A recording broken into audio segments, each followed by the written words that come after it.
Let go of whatever weight you've been carrying today, the decisions, the noise, the endless scroll of things that demanded your attention. Here in this quiet space, nothing needs solving, nothing needs remembering, just your breath and the gentle pull of curiosity. Tonight, we're drifting toward a question that sounds almost childlike. Where does space stop? Before we float off together, I'd love to know where you're listening from right now, and what the weather of your room is: quiet, dim, rainy, or warm, while we share this small moment under the same sky. If this calm finds you, and you enjoy drifting through the cosmos at this gentle pace, you're welcome to stay a little longer, maybe follow along, leave a quiet comment or a soft, like if the stars feel a bit closer tonight. Now let's begin. Imagine standing in an empty theater late at night. The house lights are dim, casting long shadows across the rows of velvet seats. The stage before you is bare, just smooth wooden planks stretching from one wing to the other, solid, unchanging, fixed. This stage doesn't care what happens on it. Actors can dance, fight, fall in love, die dramatically. The stage remains unmoved, a passive backdrop to all the action. For centuries, this is exactly how humanity thought about space. Space was the stage. The universe was the performance. And we, along with planets, stars, and everything else, were merely actors moving across a surface that never participated in the story. It was there, certainly providing a place for things to happen, but it didn't do anything. It didn't bend or stretch or respond. It simply was. This elegant, intuitive picture came largely from Sir Isaac Newton, a man who gave us so many gifts: gravity calculus, the understanding that white light contains all colors, and also this, the idea of absolute space. In Newton's universe, space was a three-dimensional grid extending infinitely in all directions, perfectly uniform, perfectly still. Time ticked along at the same steady rate everywhere, like a cosmic metronome that never missed a beat. You could measure positions, plot coordinates, track how objects moved from point A to point B. Space was your reference frame, your ruler, your unchanging measuring tape. It was as reliable as the room you're lying in. Right now, solid walls, a fixed floor, a ceiling that stays exactly where you left it. And honestly, it made sense. It felt right. When you toss a ball, it moves through space. When Earth orbits the sun, it travels through space. Space is the container, and we are the contents. Simple, clean, comforting. But then, in the early years of the 20th century, a man with perpetually disheveled hair and a tendency to scribble equations on every available surface looked at Newton's tidy theater and said something that would change everything. He said, "The stage is dancing." Albert Einstein didn't just add a new scene to the cosmic play. He rewrote the entire script. According to his theory of general relativity, space isn't a passive backdrop at all. It's a participant, an active character in the story of existence. Space, or more precisely, space-time, the four-dimensional fabric weaving together 3 dimensions of space, and one of time, is alive in a way Newton never imagined. It bends, it warps, it stretches and compresses in response to mass and energy. Place something heavy on it, and it dips. Move something massive quickly, and it ripples. Space-time is not the wooden stage. It's more like a silk sheet held at the corners by invisible dancers, flowing and responding to every movement, every presence. Here's the image that's helped millions of people begin to grasp this picture. A trampoline stretched tight. Now place a bowling ball in the center. The fabric dips, creating a depression, a curve in what was once flat.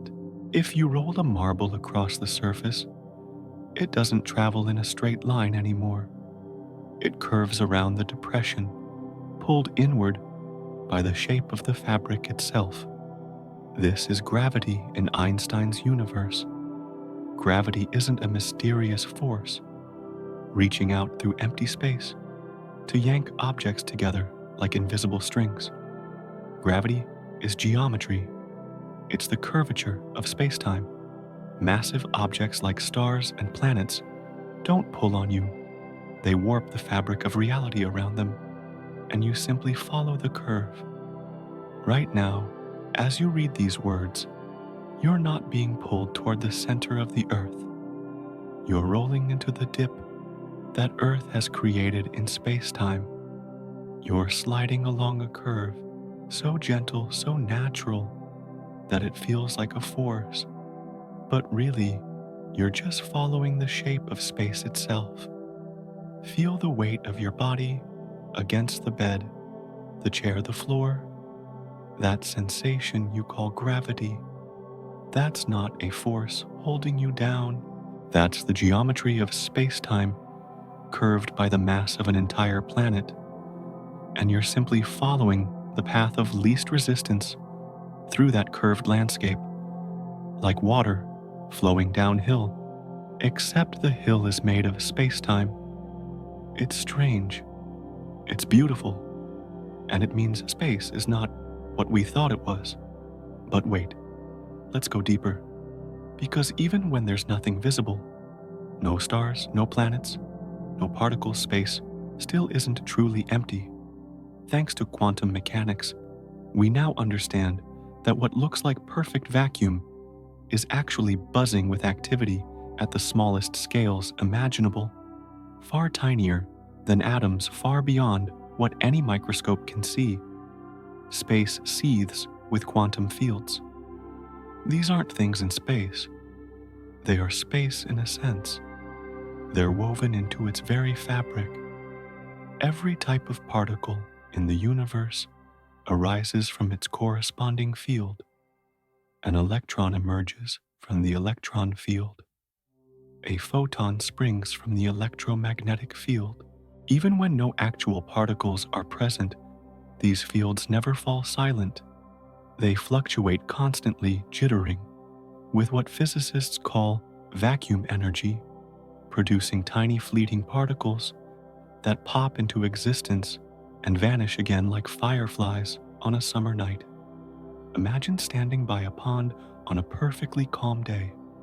From a distance, the water looks smooth as glass. But walk closer, crouch down, look carefully, and you'll see it's never truly still. Tiny ripples disturb the surface. A water strider dimples the tension. Underneath, currents swirl invisibly. What seemed featureless from afar is alive with hidden motion. That's what so-called empty space is like. From our macroscopic perspective, it looks like nothing. But zoom in, and you find it humming with energy, crackling with virtual particles, vibrating at frequencies we can't hear, but can measure in laboratories. Scientists have detected these quantum fluctuations. They affect how electrons behave around atomic nuclei. They contribute to phenomena like the Casimir effect, where two metal plates placed incredibly close together feel a tiny push from the quantum foam between them. This vacuum energy, this restless sea of possibility, is also believed to be connected to dark energy, the mysterious force causing the universe to expand faster and faster. But we'll come to that soon enough. For now, just sit with this idea. Space is never empty. Even in the darkest, loneliest corners of the cosmos, even in the vast gulfs between galaxies where nothing visible exists for millions of light years, space is still doing something. It's a bit like the static on an old television screen, that fuzzy crackling noise. A small percentage of it is actually radiation left over from the Big Bang, ancient photons that have been traveling for nearly 14 billion years. The rest is quantum noise, the hiss of existence itself. Space has a sound, if you know how to listen, a soft background hum, like the quiet crackle of a fireplace or the rustle of leaves on a still night. And that hum is a reminder space isn't the absence of matter. Space is a physical thing with properties of its own. It has energy, it has temperature. The vast emptiness between galaxies hovers just a few degrees above absolute zero, faintly warmed by the leftover glow of creation. Space can carry waves, transmit forces, and curve under the influence of mass. Space is not just where things happen. Space is one of the things that happens. Now here's where things get truly mind-bending. Space can expand, not the objects in it moving farther apart through a fixed arena, but space itself, the distances between things, growing, stretching like dough, rising in an oven. Every second you spend reading this sentence, the space between distant galaxies has grown by thousands of kilometers, not because those galaxies are flying through space like cosmic cannonballs, but because new space is appearing between them. The measuring tape of the universe is getting longer. This isn't science fiction, it's observed fact. Astronomers see it in the light from distant galaxies, stretched to redder wavelengths by billions of years of expansion. We see it in the cosmic microwave background, radiation the afterglow of the Big Bang, which has been stretched from high-energy radiation into gentle microwaves by the growth of space itself. Space breathes, it grows, it has a heartbeat measured in the expansion rate of the universe. And if space can expand, if it can curve, if it can ripple with gravitational waves and hum with quantum energy, then what is it? What is this thing we're embedded in, this fabric we move through without ever stepping outside it? Maybe space isn't a thing we're in at all. Maybe space is part of what we are. Your atoms are held together by forces that operate through space-time. The electrons orbiting your nuclei follow curved paths through space. The light entering your eyes has traveled through space, carrying information from distant sources. You are not separate from space any more than a wave is separate from the ocean. Space is not the container for your existence. It's woven into the very structure of your existence. And once you see it that way, once you understand that space is dynamic, responsive, alive with structure and energy, the question, where does space stop, becomes far more interesting, because it's not asking about the edge of a box. It's asking about the nature of reality itself. But we're getting ahead of ourselves. Before we can ask where space ends, we need to understand what we can actually see. We need to understand the bubble we call home. Picture yourself standing on a lighthouse on a foggy night. The beacon sweeps across the darkness, illuminating a circle of churning sea, maybe 10 kilometers in every direction. Ships rocks distant waves, all visible within that circle of light. But beyond just fog and darkness, you know intellectually that the ocean continues. It doesn't stop at the edge of your vision, but from where you stand, the illuminated circle is your entire world. Everything beyond it might as well not exist. This is how we exist in the universe. We live inside a bubble of light, not a physical bubble, but a sphere of observability, defined not by walls, but by time and distance. We call it the observable universe, and it's simultaneously the largest thing we can study, and a humbling reminder of how limited our perspective truly is. Here's the setup. The universe is roughly 13.8 billion years old. Light travels fast, the fastest thing there is, but it still needs time to cross distances. So, when we look out into space, we can only see objects whose light has had enough time to reach us since the beginning. That creates a horizon, a cosmic circle of illumination beyond which we simply cannot see. Not yet, maybe not ever. Now here's where your intuition might lead you astray. You might think if the universe is 13.8 billion years old and light has been traveling all that time, shouldn't the farthest thing we can see be 13.8 billion light years away? That would make perfect sense if space were static, if the cosmic stage stayed still while light crossed it. But remember what we just learned. Space expands, and that expansion changes everything. Imagine you're an ant trying to walk across a balloon while someone is inflating it. You start walking toward another ant on the far side, but as you walk, the rubber surface beneath you stretches. By the time you arrive at your destination, the balloon has grown. The distance you actually traveled is much larger than the distance that existed when you started. Light faces the same challenge. A photon emitted from a distant galaxy 13 billion years ago has been traveling toward us ever since. But during that journey, space has been expanding. The distance has grown. The destination us has moved farther away while the photon was in transit. So, even though the light is 13.8 billion years old, the object that emitted it is now much, much farther away than 13.8 billion light years. How much farther? Try 46.5 billion light years in every direction.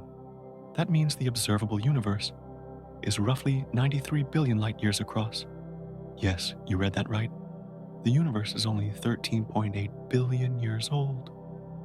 But the radius of the observable universe is more than 3 times that. It's like running a marathon where the finish line keeps moving. You've been running for an hour, but the finish line has somehow ended up 3 hours worth of running away from where it started. Except instead of running, we're talking about light. And instead of an hour, we're talking about the entire age of the universe. This expanding bubble is our cosmic home. Everything we can see, every star, every galaxy, every faint smudge of light captured by the most powerful telescopes exists within this sphere. It's not a small sphere. It contains roughly 2 trillion galaxies each, with millions to trillions of stars. That's more stars than there are grains of sand on all the beaches of Earth. More stars than seconds have passed since humans first looked up and wondered. But here's the haunting part. This might represent only a tiny fraction of what exists. Beyond our observable bubble space likely continues. Maybe it continues forever, stretching into true infinity. Maybe it curves back on itself in ways we'll discuss later. Maybe it's stranger than we can imagine. But whatever is out there, it's beyond our reach. Not because our telescopes aren't powerful enough, but because the light from those regions hasn't had time to get here yet. The information simply hasn't arrived. This boundary, this edge of observability, is called the particle horizon. It's not a physical barrier You won't fly a spaceship out there and bonk into a wall like a cartoon character. It's more like a gentle fading of information, a horizon beyond which the universe's story hasn't yet reached us. And here's where it gets even stranger. The particle horizon is constantly changing. As time passes, light from more distant regions arrives, and our bubble expands. Every day, we can technically see a little bit farther. The universe is slowly revealing more of itself to us, like a fog lifting 1 meter at a time. But, and this is crucial because of the accelerating expansion of space, some galaxies are receding from us so quickly that the light they're emitting right now will never reach us. Not in 1,000,000 years, not in 1,000,000,000,000. These galaxies are moving away faster than their light can travel toward us because the space between us is stretching faster than light can cross it. This creates a second, more haunting horizon, the event horizon of the universe. Beyond this boundary, currently thought to be around 16 billion light years away, events cannot ever affect us, no matter how long we wait. It's a cosmic line in the sand beyond which communication becomes impossible. We can see some of these galaxies now because the light they emitted billions of years ago is still arriving, but they've already crossed the threshold. They're still visible, like the tail lights of a car that's just turned a corner. You can still see the glow, but the car itself is already gone cruising down a road you'll never follow. In a very real sense, the universe is slipping out of our grasp. Now pause for a moment and appreciate something beautiful. Every single point in space has its own observable universe. If you could somehow teleport to a galaxy 10 billion light years away, you'd have a new bubble of observability centered on that location. It would overlap with ours somewhat. You'd see some of the same galaxies we do, just from a different angle, but you'd also see regions. We'll never observe galaxies beyond our horizon, but within yours. In other words, the observable universe isn't the universe. It's just our slice of it, our local view, our private lighthouse beam cutting through infinite fog. An alien astronomer in a distant galaxy is looking up at their own sky, mapping their own observable universe, seeing things we'll never see. They might wonder if they're alone. They might not detect the cosmic microwave background the same way we do.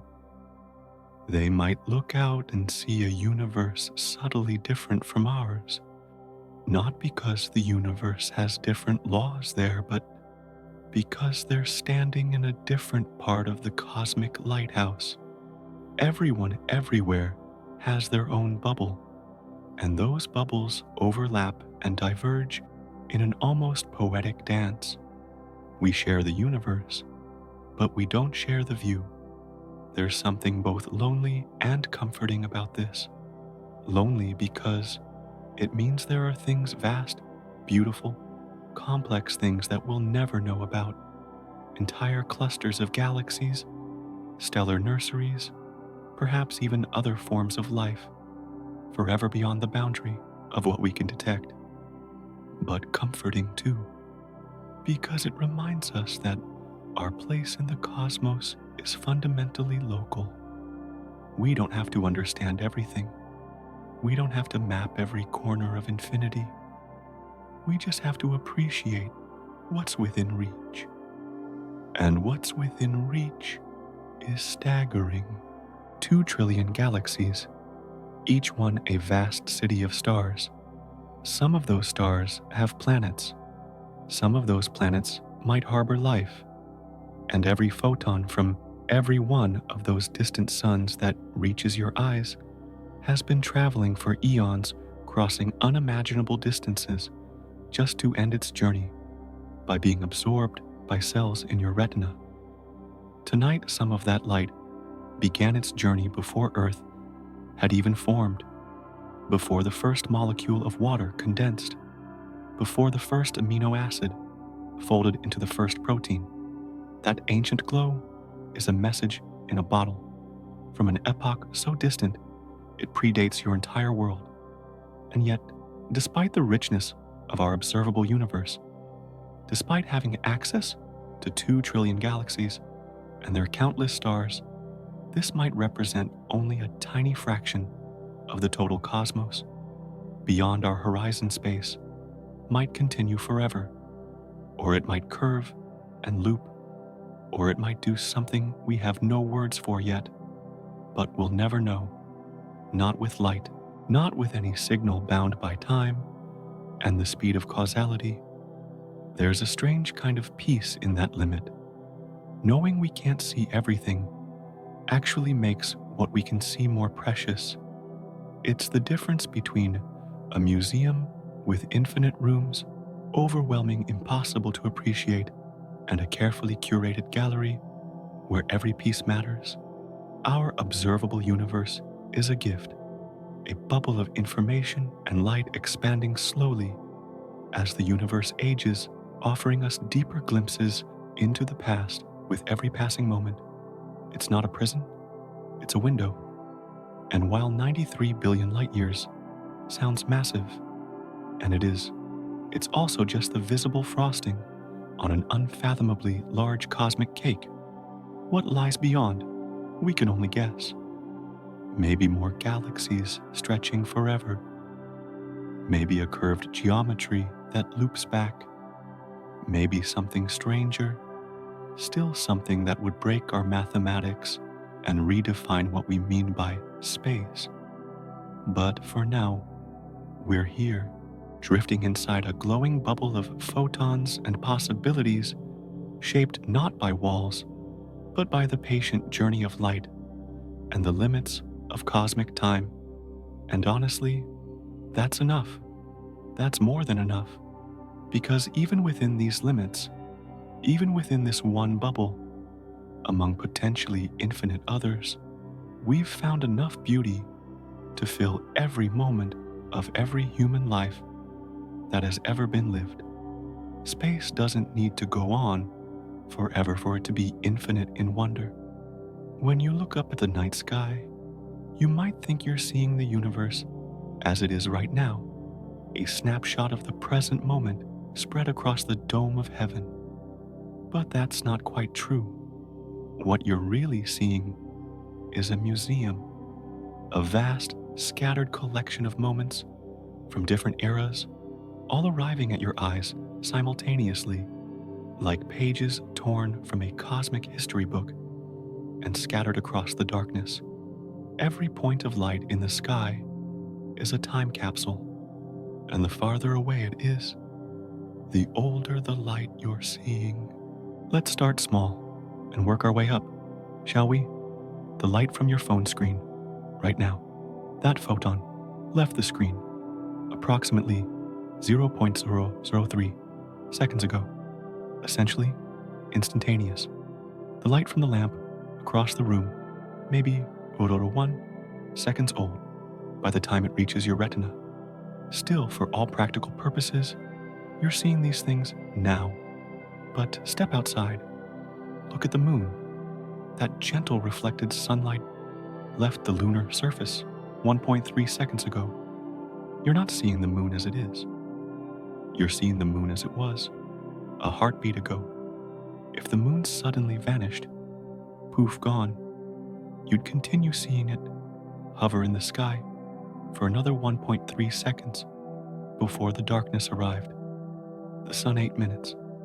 Every sunrise you've ever witnessed was already 8 minutes old by the time the light touched your face.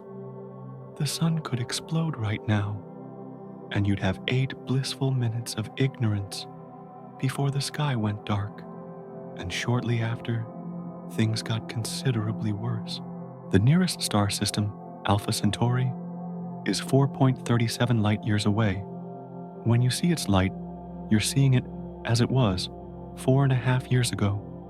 If aliens, they're looking back at us with powerful telescopes, they're seeing Earth as it was in early 2021, perhaps watching the beginnings of vaccine rollouts and wondering why everyone is wearing masks. But let's keep going. The center of our own Milky Way galaxy, 26,000 light years away. The light arriving from there tonight began its journey when humans were still painting on cave walls, when mammoths walked the earth, when the last ice age was just beginning to thaw.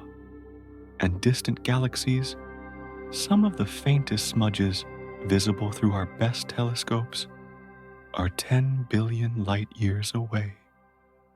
That light has been traveling for more than twice the age of our entire solar system.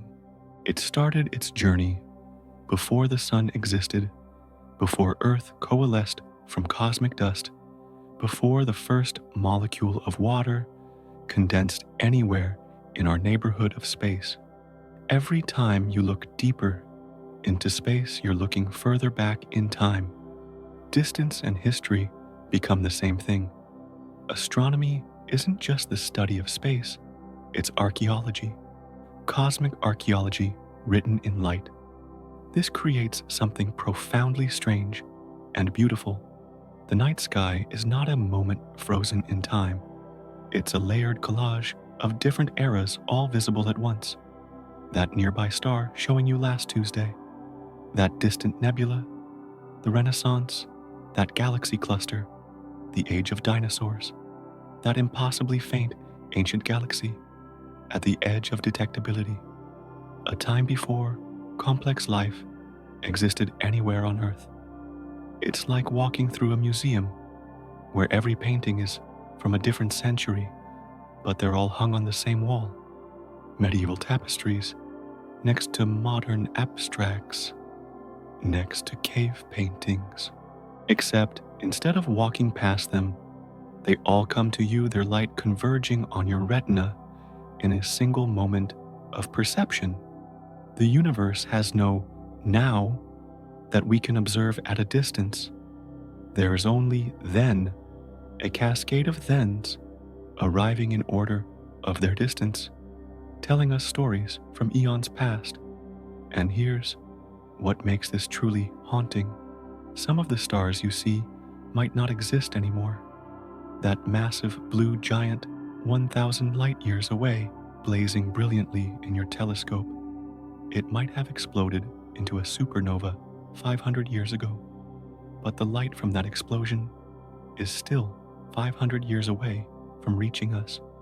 Right now tonight, we're still seeing it shine peacefully. We're seeing a ghost, a beautiful, luminous ghost, telling us lies about its own existence. There are children who will grow up loving a particular star, studying it, writing about it only to witness its death. Decades later, when the ancient light of its demise finally arrives, the star they loved was already dead before they were born. They just didn't know it yet. It's a little like receiving letters from a friend who passed away years ago, messages sent long ago, still arriving, still carrying their voice. The universe is full of these messages. Ancient light still in transit, still traveling through the dark, carrying news from times and places that might no longer exist. But this isn't sad, not really, because that light still tells the truth about the past. It's still a valid record of what was.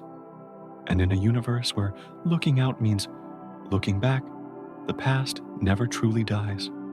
It just keeps arriving wave after wave, photon after photon, an endless stream of history made visible. Now let's talk about something called redshift, because it's one of the most important concepts in understanding how we read this museum of light. Imagine an ambulance driving toward you, siren blaring. As it approaches, the pitch sounds higher. As it passes and drives away, the pitch drops lower. This is the Doppler effect, the compression and stretching of sound waves due to motion. You've heard it 1,000 times. Light does the same thing. If a light source moves toward you, its wavelengths compress, shifting toward the blue end of the spectrum. If it moves away, the wavelengths stretch, shifting toward red. Hence, redshift. Now here's where it gets interesting. Nearly every distant galaxy we observe is redshifted. Their light has been stretched to longer, redder wavelengths. But it's not because the galaxies themselves are moving through space away from us, like cosmic race cars. It's because space itself has been expanding during the entire journey of that light. Imagine drawing a wave on a rubber band, then stretching the rubber band. The wave gets longer, more spread out. That's what happens to light traveling through expanding space. By the time it reaches us, it's been stretched, sometimes just a little, sometimes dramatically, depending on how much the universe has expanded during its journey. The amount of redshift tells us two critical things: how far away the galaxy is and how long the light has been traveling. A small redshift, relatively nearby cosmically speaking. A large redshift, ancient and distant light from the early universe. The most distant galaxies we've detected have redshifts so extreme that their ultraviolet light has been stretched all the way into infrared. It's like a high soprano note stretched so much it becomes a low bass rumble. The light has been traveling so long through so much expansion that its fundamental character has changed. And encoded in that stretched light is information. Information about the galaxy's composition, its age, its motion, the structure of space it traveled through. Every redshifted photon is a messenger carrying data from the past, a tiny time traveler that crossed billions of years to whisper secrets in our telescopes. This is why astronomers get so excited about redshift measurements. They're not just measuring distance, they're measuring time. They're measuring the history of cosmic expansion itself. They're reading the universe's autobiography written in the stretched and faded ink of ancient starlight. Which brings us to telescopes, our time machines, our cosmic archaeologists' tools. When you point a telescope at the sky, you're not just seeing farther, you're seeing deeper into the past. A backyard telescope might show you Jupiter, as it was 40 minutes ago. Not terribly dramatic. Jupiter doesn't change much in 40 minutes. But point that telescope at the Andromeda galaxy, and you're seeing 2.5 million years into the past. You're seeing Andromeda as it was when our ancestors were just beginning to make stone tools, when the last remnants of Australopithecines walked the Earth.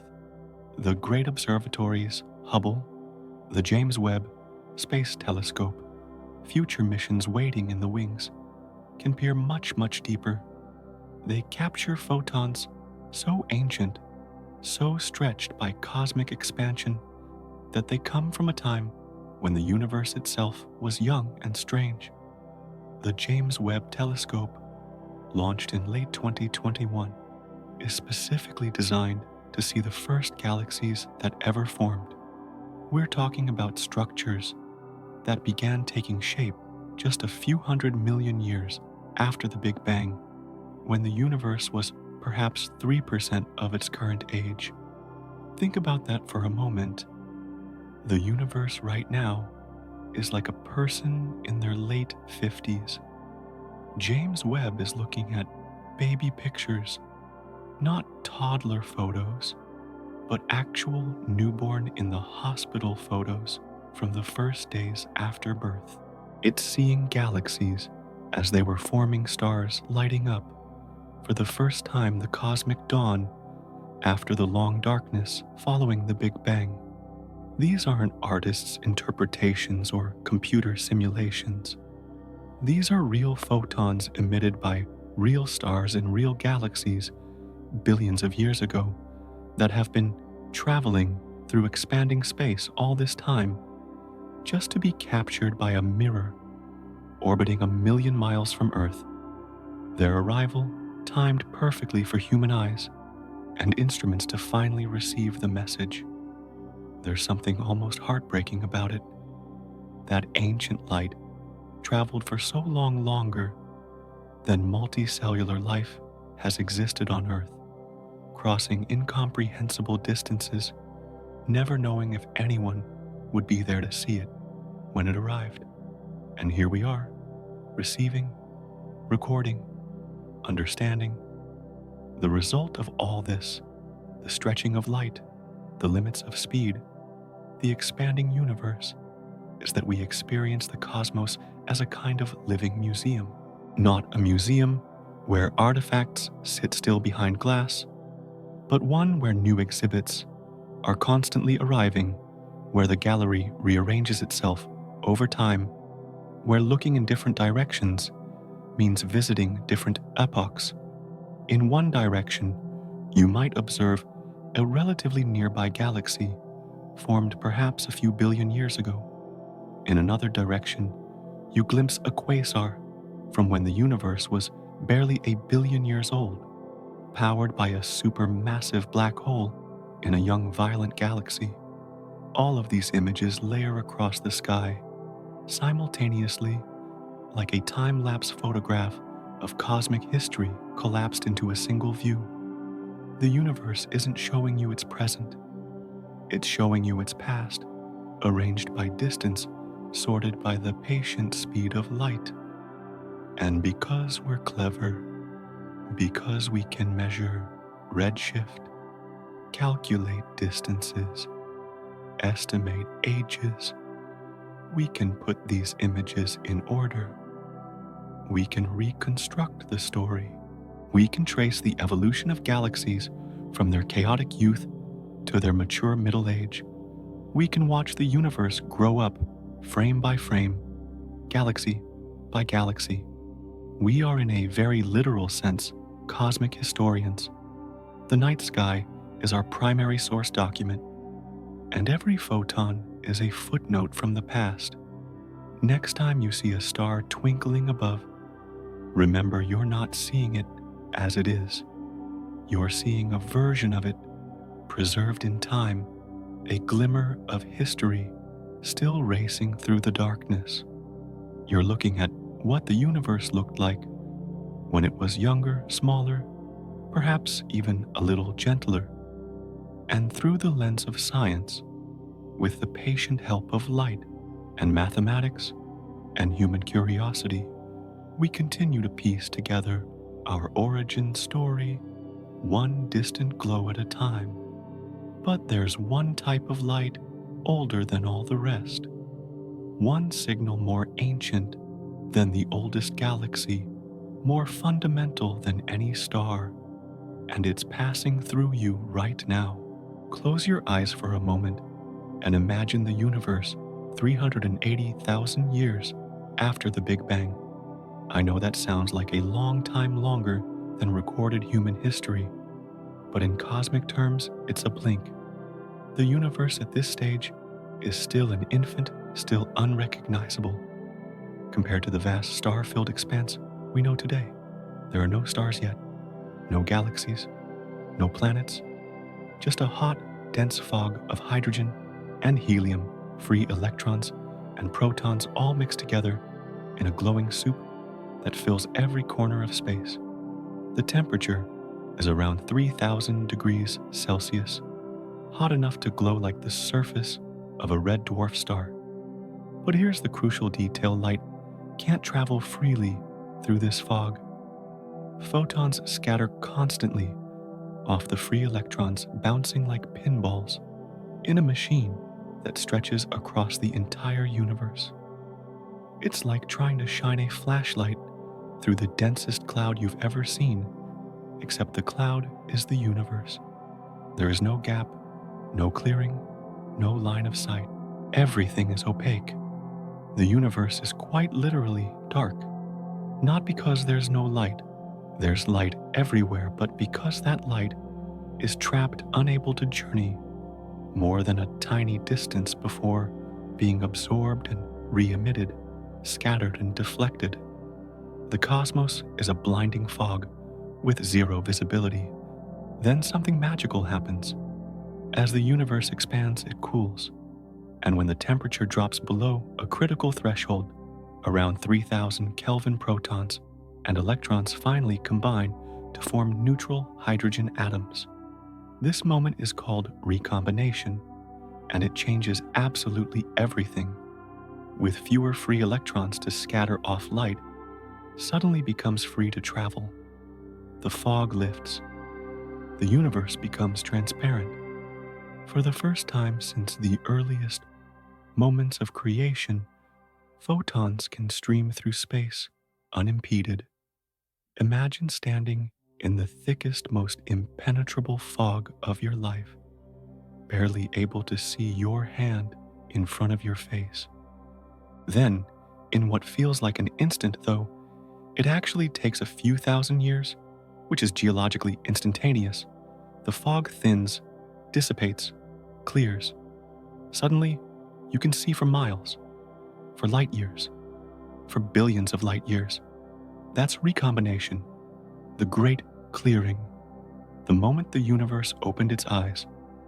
And the light that broke free in that moment, it's still traveling. It fills the universe in every direction, stretched by billions of years of cosmic expansion, from searing ultraviolet into gentle microwaves cooled from 3,000 degrees to just 2.7 degrees above absolute zero. But it's still there, still journeying, still carrying information from that ancient clearing. We call it the cosmic microwave background, the CMB, the oldest light anyone can see. This isn't metaphorical light. This isn't an echo or an impression.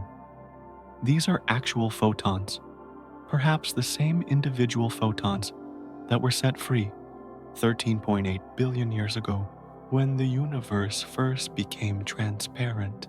They've been traveling ever since, crossing the growing expanse of space, passing through galaxy clusters and voids, threading through the cosmic web, until finally, inevitably, some of them arrive here, at Earth, at your telescope, at your eye. Right now, as you read this, the cosmic microwave background is passing through you, through the walls of your room, through your body, through your thoughts. It's a soft, invisible rain of ancient photons falling equally in every direction, a gentle whisper from the moment of cosmic dawn. If you had a radio tuned to the right frequency, you could hear it. A faint, steady hiss, about 1% of the static on an old analog television, the kind with antennas. Remember, those is actually the CMB. You've seen the Big Bang's afterglow. You just didn't know it. From a roar to a whisper, from a blinding wall of light to a faint microwave hum. The universe's first light has been stretched and cooled by expansion, transformed from something that would instantly vaporize you into something so gentle it passes unnoticed through your skin. And yet it's there, always, everywhere, a permanent reminder that the universe had a beginning, a moment when light first broke free. The discovery of the CMB is one of those wonderful stories where cosmic significance meets human fumbling in the most charming way. In 1964, two radio astronomers named Arno Penzias and Robert Wilson were working at Bell Labs using a large horn-shaped antenna to study radio signals from the Milky Way. They kept detecting an annoying background noise, a persistent hiss that seemed to come from everywhere at once. It didn't matter where they pointed the antenna. Day or night, summer or winter, the noise remained. Being good scientists, they checked everything. Was it interference from New York City? No. Was it their equipment malfunctioning? No. Was it, and I'm not making this up, pigeons nesting inside the antenna, leaving, shall we say, deposits that might affect the readings? They cleaned out the pigeons. They cleaned out the deposits. The noise remained. What they had stumbled upon, quite literally by accident, was the echo of creation itself. Other physicists had predicted the existence of such radiation, but Penzias and Wilson didn't know that. They were just trying to fix their broken antenna. Instead, they found the oldest signal in the universe. They won the Nobel Prize. The pigeons sadly received no such recognition, despite their role in one of the greatest scientific discoveries of the 20th century. Since then, we've mapped the CMB in exquisite detail.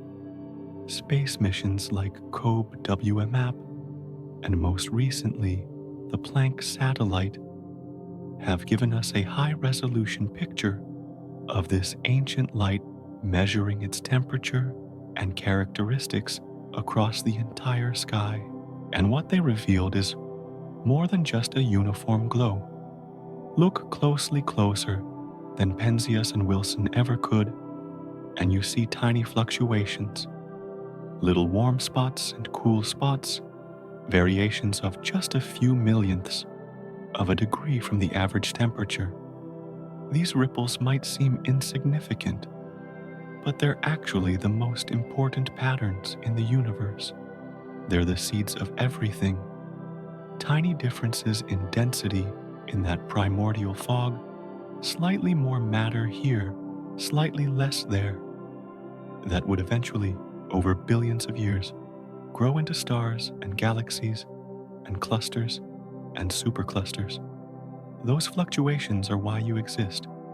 If the CMB were perfectly smooth, perfectly uniform, then matter would have remained evenly distributed forever. No clumping, no gravitational collapse, no stars forming, no planets, no chemistry, no life, just a thin, eternal fog of hydrogen slowly cooling into emptiness. But the universe wasn't perfectly smooth. It had texture, wrinkles in the fabric, and those wrinkles grew amplified by gravity, pulling matter together, forming the first stars just a few 100 million years after the Big Bang, which formed galaxies, which evolved and merged and created heavier elements in supernova explosions, which seeded new stars and planets, one of which eventually grew warm and wet enough to spark the chemistry that became biology, that became you. All of that, every atom in your body, every thought in your mind, every moment of human history traces back to tiny temperature variations in the cosmic microwave background. Fluctuations so small, you'd need incredibly sensitive instruments to detect them. Patterns imprinted 13.8 billion years ago, still visible in the sky today. The CMB is not just a baby photo of the universe. It's a blueprint, a map of initial conditions. And cosmologists read this map the way archaeologists read ancient texts extracting information about the composition of the universe, its age, its geometry, its fate. The shape of those ripples tells us whether space is flat or curved. The amplitude tells us how much normal matter versus dark matter exists. The statistical patterns reveal whether cosmic inflation, that burst of faster than light expansion in the first fraction of a second actually happened. One signal, one faint glow, and from it, we've reconstructed the entire history of everything. There's something deeply moving about the CMB. It's not flashy like a supernova or dramatic like a black hole. It's gentle, patient. It's been traveling for longer than stars have existed, longer than galaxies have lived and died, longer than any structure in the universe except space itself. And it's still here, still detectable, still whispering its story to anyone who knows how to listen. Every experiment that measures the CMB is, in a sense, having a conversation with the infant universe. We're asking, what were you like when you were young? What shaped you? What made you grow into what you are now? And the universe, through this ancient light, answers. Not in words, but in patterns. Not in stories, but in data, temperature maps, and power spectra, and statistical correlations that, when properly decoded, tell us more about our cosmic origins than any creation myth ever imagined. The CMB is the closest thing we have to a recording of the Big Bang itself, not the initial singularity that's hidden behind a wall we may never pierce, but the aftermath, the moment when the universe cooled enough to become transparent, when light broke free, when the story began to be told in photons rather than in raw energy too hot to carry information. It's the universe's first photograph, and remarkably, impossibly, beautifully, that photograph is still being developed, still arriving, still painting itself across the sky in wavelengths we can measure. So when you feel that faint warmth from the sun on your face, remember, there's another warmth passing through you that's far older, far more fundamental.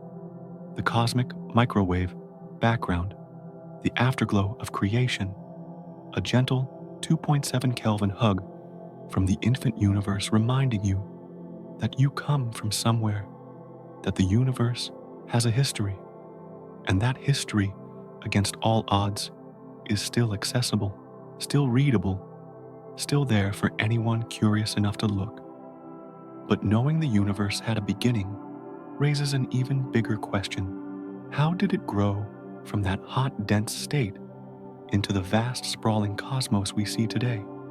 How did tiny ripples become galaxy clusters? Why is everything moving apart? The answer lies in one of the most profound discoveries of the 20th century. The universe isn't static, it's breathing.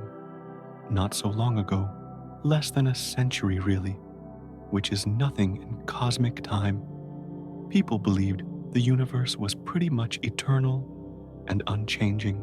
Sure, stars were born and died, planets orbited, things moved around, but the universe as a whole, it just was fixed, stable, a grand stage on which the cosmic drama unfolded, but the stage itself never changed. Then in 1929, a man named Edwin Hubble, yes, the one they named the Space Telescope, after stood atop Mount Wilson in California, peered through one of the world's most powerful telescopes and noticed something strange. He was studying distant galaxies, measuring their light with a spectrograph. And he kept finding the same pattern. The light from these galaxies was redshifted, stretched to longer wavelengths, and not just a little, not randomly, but consistently, systematically. And here's the kicker. The farther away a galaxy was, the more its light was redshifted. It was a pattern, a law, a rule written into the cosmos itself. At first, it seemed like these galaxies were simply moving away from us, flying through space like cosmic projectiles, after some ancient explosion. Maybe the Milky Way was at the center of some kind of universal repulsion. Maybe everyone else was fleeing from us because we're terrible neighbors. But the truth was far stranger and far more elegant. The galaxies weren't moving through space. Space itself was expanding, growing, stretching like dough rising in an oven. And the galaxies were being carried along with it, like raisins embedded in rising bread. This wasn't just a discovery about distant galaxies. This was a revelation about the fundamental nature of reality. Space, the thing we thought was just empty void, just the backdrop, was dynamic, active, evolving. The universe has a heartbeat, and it's accelerating. Let's dig into that raisin bread analogy, because it's one of the best tools we have for wrapping our minds around cosmic expansion. Imagine you're making a loaf of raisin bread. You mix the dough knead in the raisins, put it in a pan, and slide it into the oven. As the dough heats up, it rises. The dough, not the raisins, is expanding. The raisins themselves don't grow. They don't move through the dough under their own power. But as the dough between them expands, they find themselves farther apart. Now here's the key. If you were a tiny observer standing on one raisin, watching the others, what would you see? Every other raisin would appear to be moving away from you. The ones closest would recede slowly. The ones farther away would recede faster, not because they're trying harder, but because there's more dough between you and them, and all of that dough is expanding. And here's the beautiful part. There is no special raisin, no center of the loaf. Every raisin sees the same thing, all the others moving away. From every perspective, it looks like you're at the center of the expansion, but you're not. The expansion is happening everywhere at once. This is the universe. You're a raisin. I'm a raisin. The Andromeda Galaxy is a raisin. Every galaxy cluster is a raisin embedded in the dough of space itself. And the dough is rising. But here's where the analogy breaks down slightly. There is no oven. There's no outside. The dough isn't expanding into some pre-existing space. The dough is space. There's nothing outside of it, because outside doesn't have meaning. The expansion isn't happening in space. It's the expansion of space, which admittedly is hard to picture. Our brains want there to be an outside, a container, a larger context, but the universe doesn't care what our brains want. It just keeps expanding anyway, cheerfully indifferent to our intuitions. Now you might be wondering, if space is expanding, why aren't we expanding? Why isn't the Earth growing? Why aren't the gaps between atoms in your body stretching right now? Great question. The answer is gravity. The expansion of space only dominates at very large scales, where gravity is too weak to hold things together. Galaxy clusters that aren't gravitationally bound to each other. They drift apart as space expands between them. But within gravitationally bound systems, galaxies, solar systems, planets, your body gravity is strong enough to resist the expansion. You are not expanding, unless you ate too much pizza, but that's a different kind of expansion entirely. The Earth isn't expanding. The Sun isn't expanding. Even the Milky Way galaxy isn't expanding. It's held together by gravity. The expansion only takes hold in the vast voids between galaxy clusters, in the enormous empty spaces where gravity's grip is weak. So space is growing, but locally, where forces like gravity and electromagnetism dominate everything stays put. It's only when you zoom out to scales of hundreds of millions of light years that the expansion becomes noticeable. Here's where the story takes an interesting twist. When Einstein first developed his theory of general relativity, his equations suggested that the universe should be dynamic, either expanding or contracting. But Einstein, like everyone else at the time, assumed the universe was static. So he added a term to his equations, a cosmological constant, to hold everything still, a kind of anti-gravity to balance the attractive pull of matter and keep the cosmos frozen.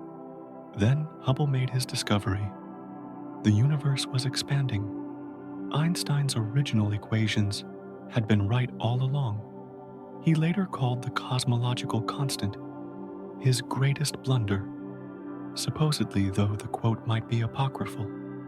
But here's the irony: the cosmological constant came back because in 1998, astronomers made another shocking discovery. They were studying distant supernovae, using them as standard candles to measure cosmic distances, and they found something nobody expected. The expansion of the universe isn't slowing down, it's speeding up. Gravity should be pulling everything back together, slowing the expansion, maybe even eventually reversing it. But instead, some mysterious force, something we now call dark energy, is pushing space apart faster and faster with every passing moment. The dough isn't just rising, it's rising faster and faster, as if someone keeps turning up the oven temperature. We don't know what dark energy is. It might be a property of space itself, energy, inherent to the vacuum. It might be Einstein's cosmological constant, after all returned from exile. It might be something stranger that we haven't even begun to understand. But whatever it is, it makes up about 70% of the total energy content of the universe. Let that sink in. 70% of the universe is something we don't understand, pushing everything apart at an accelerating rate. Every second you spend reading these words, the space between distant galaxy clusters has grown by thousands of kilometers, not because those galaxies are moving, but because new space is appearing between them. The cosmic measuring tape is getting longer. This has profound implications. It means the universe had a beginning, a moment when everything was close together, hot, dense. We call it the Big Bang, though that's a bit of a misleading name. It wasn't an explosion in space like fireworks going off in a dark field. It was the rapid expansion of space itself, everywhere all at once. You can't point to a spot in the sky and say, that's where the Big Bang happened, because it happened everywhere, including right where you're sitting. The space you're occupying now was once part of that hot, dense early universe. You're sitting at the location of the Big Bang, and so is everyone else everywhere. The expansion also means the universe has a future. If dark energy continues to dominate, and all evidence suggests it will, then galaxies will drift farther and farther apart. Eventually, billions of years from now, the space between galaxy clusters will be so vast that beings in distant galaxies will look up and see almost nothing, just their local galaxy group. The rest of the universe will have receded beyond their cosmic horizon. The universe is becoming more isolated. The connections are being stretched thin. It's a bit like watching friends move away, slowly losing touch, until finally the distance becomes insurmountable. But we're lucky. We exist at a time when the universe is still rich with visible structure, when we can still see the cosmic microwave background, when distant galaxies are still within reach of our telescopes. We're living in the golden age of cosmological observability. Future civilizations will have a much lonelier view. There's something strangely poetic about expansion. The universe began with everything close together, unified in heat and density. Then it expanded, cooled, and diversified. Particles formed, atoms formed, stars ignited, galaxies assembled. Complexity emerged from simplicity. And now the expansion continues, carrying that complexity farther apart, spreading it across ever larger volumes of space. It's like a story that begins with a tight, intimate opening scene, then slowly pans out to reveal a vast landscape, then keeps panning until the characters become distant specks, and finally pulls back so far that even the landscape fades into abstraction. But here's the thing, we're part of that story. Every atom in your body was forged in stars billions of years ago, scattered by supernovae, reassembled in the disk of gas that formed our solar system. You are made of the universe, and you're drifting through it on a planet orbiting a star that's part of a galaxy, being carried along by the expansion of space itself. You're not separate from this process. You're woven into it. Your existence is proof that the universe can expand and cool and still create something beautiful, that from chaos comes order, that from simplicity comes complexity, that from ancient light and stretched space can come consciousness and curiosity and the ability to look up and ask why the universe doesn't just expand in space. It expands in possibility, and somehow, miraculously, those possibilities include you. But this expanding dynamic space raises an urgent question.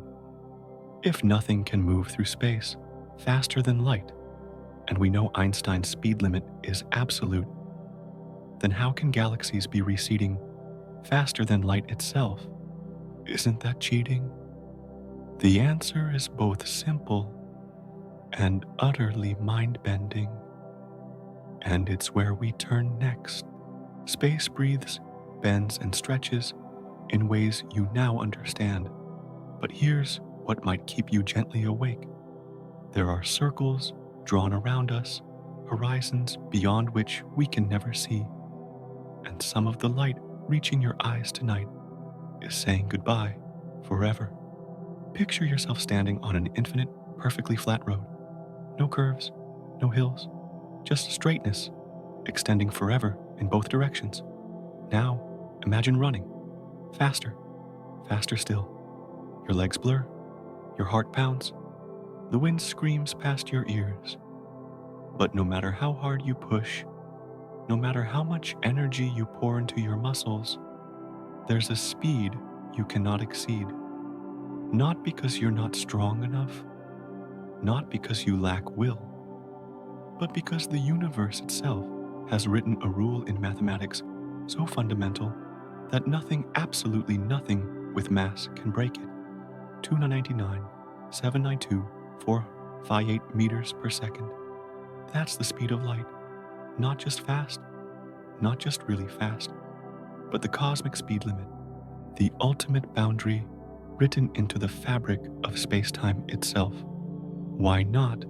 Because light is special in some mystical sense, but because of what Einstein showed us, space and time are woven together, and the faster you move through space, the slower you move through time. Push all the way to light speed, and time stops entirely. Your clock would freeze. Your thoughts would hang suspended. You'd experience no duration at all. This isn't theory in the casual sense. This is law, confirmed in particle accelerators, where we slam protons together at 99.99991%, the speed of light, confirmed in GPS satellites that must account for time dilation, or your maps would drift miles off course within hours, confirmed every single day In thousands of experiments around the world, light moves at this speed not because it's trying to go fast, but because it has no mass. Photons don't experience time.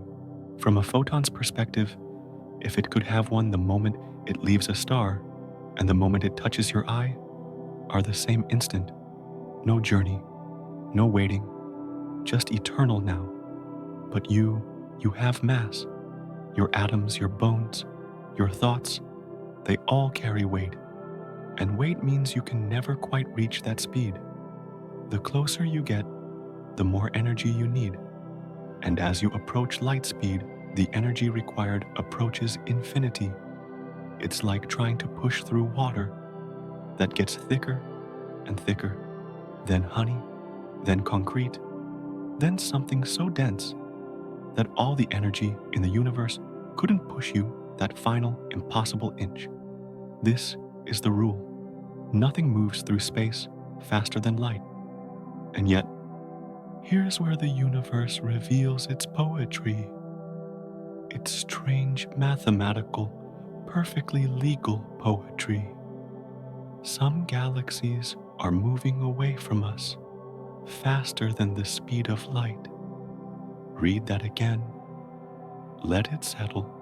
Let your mind do what it wants to do, which is probably protest.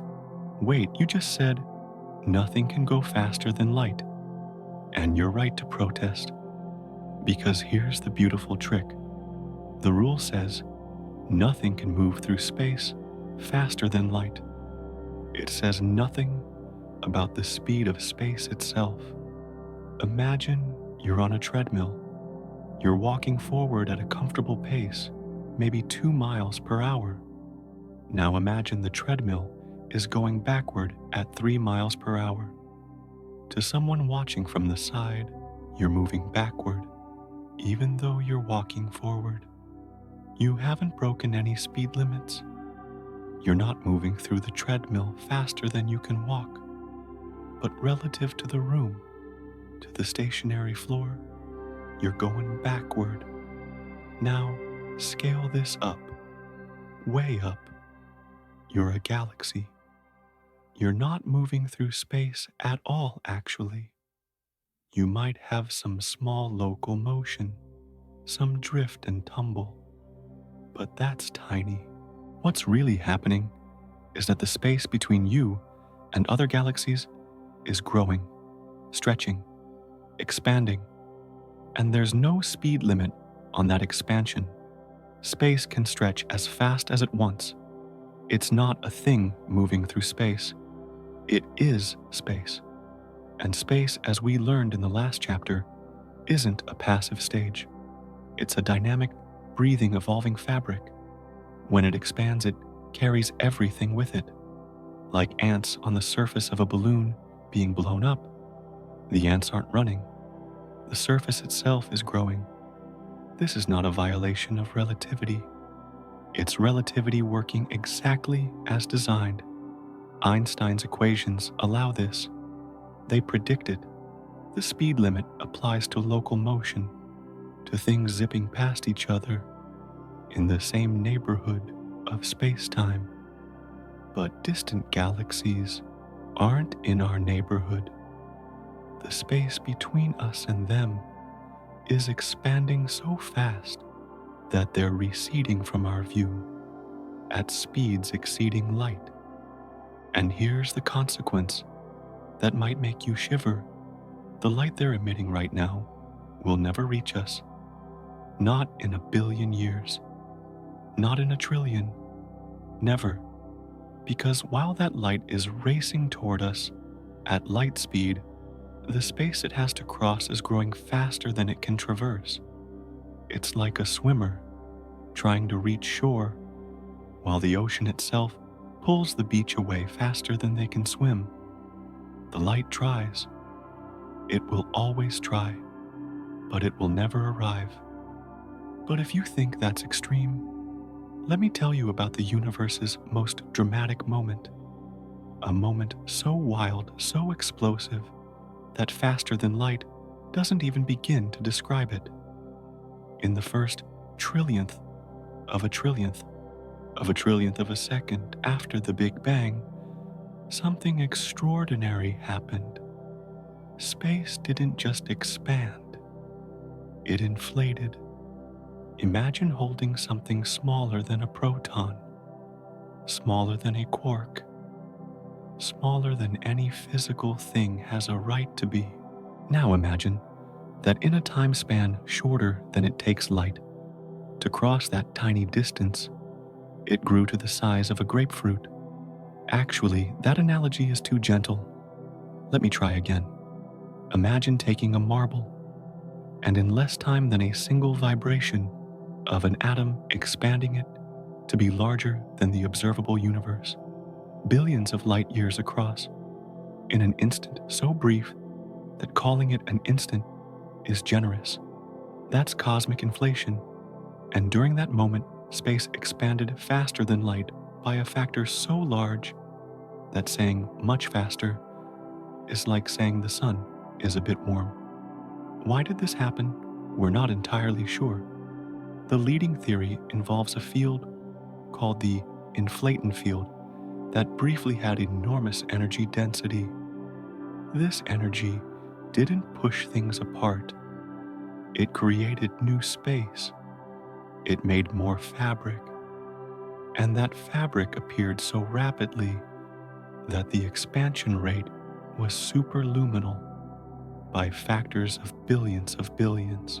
When inflation ended, almost as suddenly as it began, the energy of the inflaton field decayed into particles, into matter, into radiation, into the hot, dense plasma that would eventually cool into atoms, stars, galaxies, planets, and you. But here's what inflation did that matters for our story. It took tiny quantum fluctuations, microscopic ripples in density, and stretched them to cosmic scales. Those ripples became the seeds of everything. The slightly denser regions collapsed under gravity to form the first stars. The slightly less dense regions became the voids between galaxies. You exist because of those stretched quantum fluctuations, because space expanded faster than light for a fraction of a second, 13.8 billion years ago. Bring yourself back to now, to tonight, to the quiet room where you're resting. Look up at the night sky in your mind. See the stars scattered like salt across black silk. See the faint smudge of the Milky Way, if you're lucky enough to be somewhere dark. Maybe see a planet steady and bright, not twinkling like the distant suns. Now zoom out. Beyond our galaxy, past Andromeda, our nearest large neighbor, which is actually moving toward us due to local gravitational attraction, out into the vast expanse where galaxy clusters dot the cosmic web like cities of light separated by enormous dark highways. Some of those galaxies are moving away from us slowly. We can see them clearly. We can study their stars, measure their composition, watch them rotate and pulse and live. Some are moving away faster. Their light is redshifted, stretched by the expansion of space during its journey. But we can still see them, still measure them, still add them to our maps. But others are already beyond a threshold. A horizon we call the event horizon of the universe. Not to be confused with a black hole's event horizon, though the principle is hauntingly similar. These galaxies are receding so fast that no signal from them, no light, no radio wave, no gravitational wave, nothing will ever reach us again. The space between us is growing faster than any signal can cross it. Here's what's heartbreaking about this. We can still see some of these galaxies. We're receiving light they emitted billions of years ago. when the universe was younger and smaller, and expansion hadn't yet accelerated to its current rate. That ancient light is still arriving, still telling us stories about stars that formed when the cosmos was young. But it's the last light we'll ever receive from them. Any photon they emit today is already fighting a losing battle. It will travel through expanding space for billions of years, making progress, getting closer to us in absolute distance perhaps, but never gaining ground relative to the expansion. Like running up an escalator that's going down faster than you can climb. Eventually, that galaxy will fade from our view, not because it exploded or died, but because its last photons will have arrived. The afterglow will dim, and then it will be gone from our universe. Not gone from existence, just gone from any possibility of observation or interaction. There are galaxies out there right now, perhaps, teeming with life, with civilizations asking the same questions we ask looking up at their skies and wondering, and we will never know they exist, ever, no matter how advanced our technology becomes, no matter how long we wait. The universe is taking them away from us, gently, inevitably, forever. Let's go further into time, not backward, but forward, billions of years from now, long after our sun has swelled into a red giant and consumed the inner planets, long after any remnants of human civilization have either spread to the stars or faded into cosmic dust. The universe will look very different. The expansion is accelerating, driven by dark energy, that mysterious pressure that fills empty space and pushes everything apart. The universe is stretching faster and faster. Galaxies beyond our local group will recede beyond the event horizon one by one. First, the distant ones, then the not-so-distant ones. Eventually, even galaxies we consider nearby will slip away into the unreachable dark. Imagine a civilization arising on a planet orbiting a star in a galaxy far in the future. They look up, they develop telescopes, they study the cosmos just as we have. What will they see? Almost nothing. Their sky will be dark, profoundly dark. They'll see their own galaxy, of course, and maybe a few companions if they're in a cluster. But the vast cosmic web, the billions of galaxies that we can observe and map, gone, not destroyed, just receded beyond observation. The cosmic microwave background, that ancient whisper from 380,000 years after the Big Bang, will have redshifted so far that it's undetectable, stretched into wavelengths so long they're essentially invisible, carrying energy so diluted it's indistinguishable from nothing. These future astronomers will look at their data and conclude we are alone. The universe is small, just our galaxy and a few neighbors in an infinite dark void, and they won't be wrong based on what they can observe. Their observable universe will genuinely be that empty, not because the broader universe has emptied, but because the light from everything else can no longer reach them. In a sense, each galaxy cluster will become its own isolated island, a pocket universe cut off from all others, not by walls or barriers, but by the simple, relentless stretching of space. But here's the perspective shift. We are lucky, profoundly lucky. We live in an era where we can still see the universe in its glory, where the CMB is still detectable, where billions of galaxies are still within our observational horizon, where we can piece together the story of cosmic history from the evidence still visible in our sky. We exist in what might be called the universe's readable age, a brief window, cosmically speaking, when intelligent beings can look up and understand where they came from, when the book of creation is still open, still legible. Billions of years ago, the universe was too young, too hot, too chaotic. Billions of years from now, it will be too dark, too empty, too isolated. But now is the time, and we are here to witness it. So, when you feel small, looking up at the stars, remember you are also incredibly fortunate. You are living in the age of visibility, in the age where the universe still shows its face, and every photon that reaches your eye has chosen this moment out of all possible moments to complete its journey, from ancient stars to your retina, from the beginning of time to now. That light traveled billions of years through expanding space just to reach you, and some of it is saying goodbye. Now that you understand how space expands and how horizons limit what we can see, there's another question that arises soft and insistent, like a melody you can't quite place.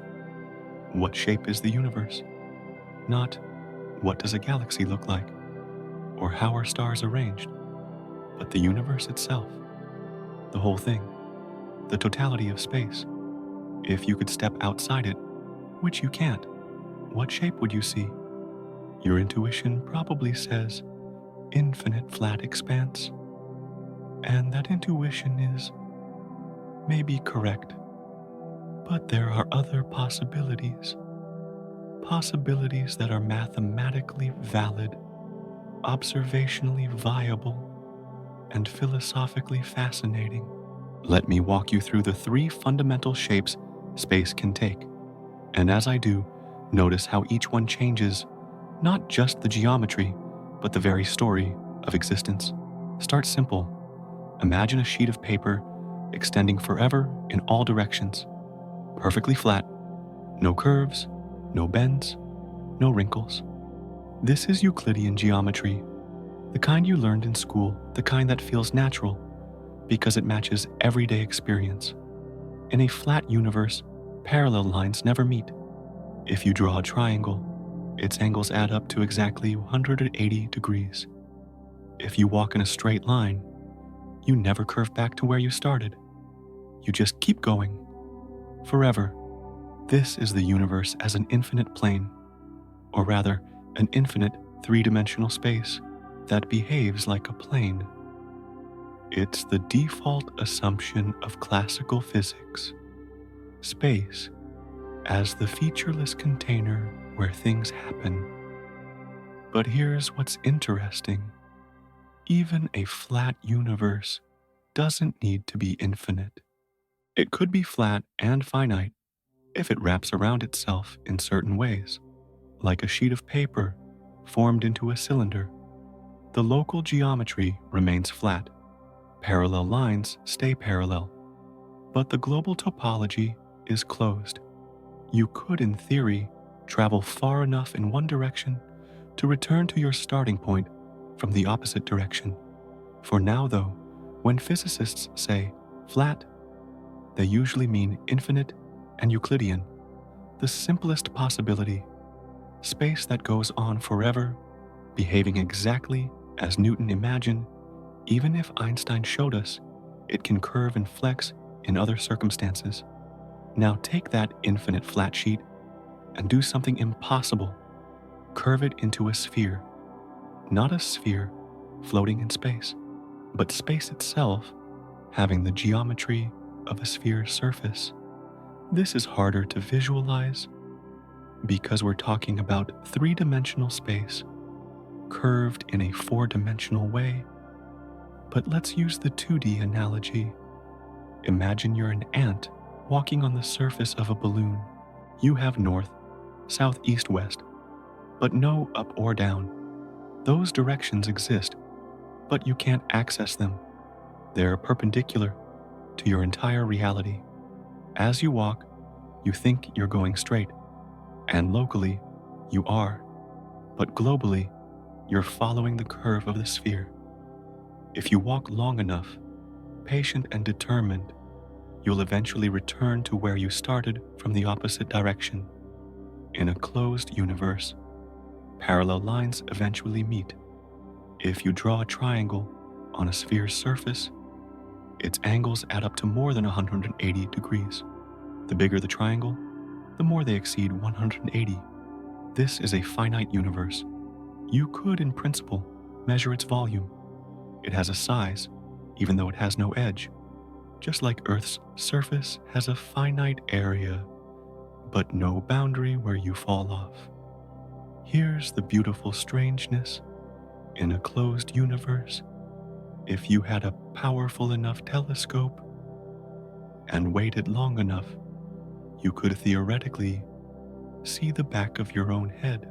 Light would circumnavigate the entire cosmos and return to you. You'd be looking at yourself from behind as you were billions of years ago when that light began its cosmic loop. Of course, this is only theoretical. The universe is expanding, which complicates things enormously, but the geometry allows it. Finally, curve space the other way, not into a sphere, but into a saddle shape, a Pringles chip, a mountain pass where the terrain curves up in one direction and down in another. This is negative curvature, hyperbolic geometry, and it's deeply weird. In an open universe, parallel lines diverge. If you draw a triangle, its angles add up to less than 180 degrees. The space seems to spread out as you move through it, creating more room than flat geometry would allow. Walk in a straight line here, and you'll never return. You'll drift outward into ever-expanding territory. An open universe is infinite, but not in the simple, flat way. It's infinite with a kind of negative pressure, a geometric tendency to create more space as you go. If you were standing in such a universe and looked around, distant objects would appear smaller than they should based on their actual distance, because the intervening space is curved in a way that bends light paths outward. This is the least intuitive of the three shapes. Our brains didn't evolve to handle negative curvature, but mathematically, it's just as valid as the other two. And observationally, well, that's the next part of the story. So, which shape is our universe? Flat, closed, or open? The answer depends on a single crucial number: the density of the universe. How much stuff matter, energy, everything exists in a given volume of space. Imagine the universe as a ball thrown upward. Its fate depends on how fast it's moving and how much gravity is pulling it back down. If it's moving fast and gravity is weak, it escapes forever.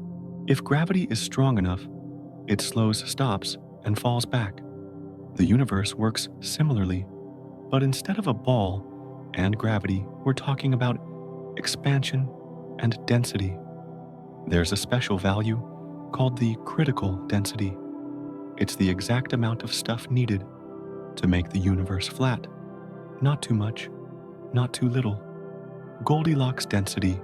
If the actual density is higher than critical density, gravity wins. The universe curves closed like a sphere. Expansion might eventually slow stop and reverse into a big crunch, though dark energy complicates this scenario. If the actual density is lower than critical density, expansion wins. The universe curves open like a saddle. Expansion continues, forever accelerating into cold, dark infinity. If the actual density equals critical density, exactly, the universe is flat.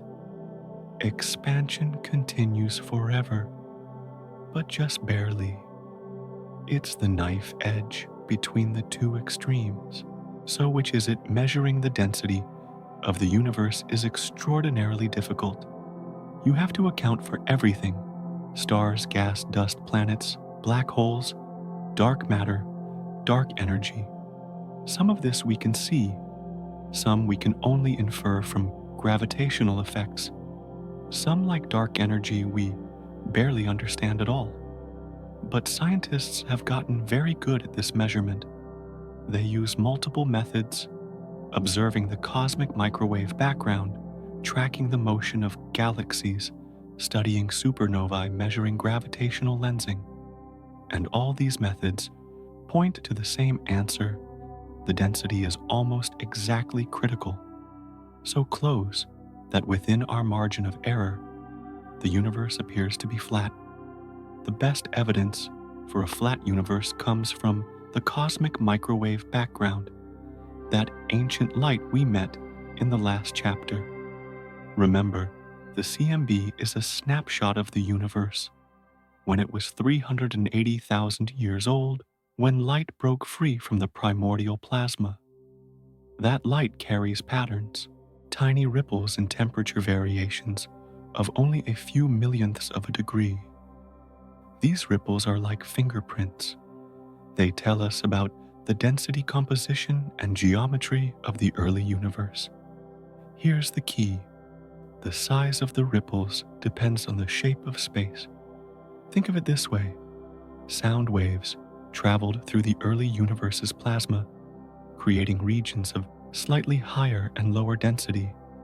These acoustic waves had a characteristic size based on how far sound could travel in 380,000 years. When we look at the CMB today, we see the imprint of those waves as hot and cold spots on the sky. If the universe is flat, those spots should appear a certain angular size.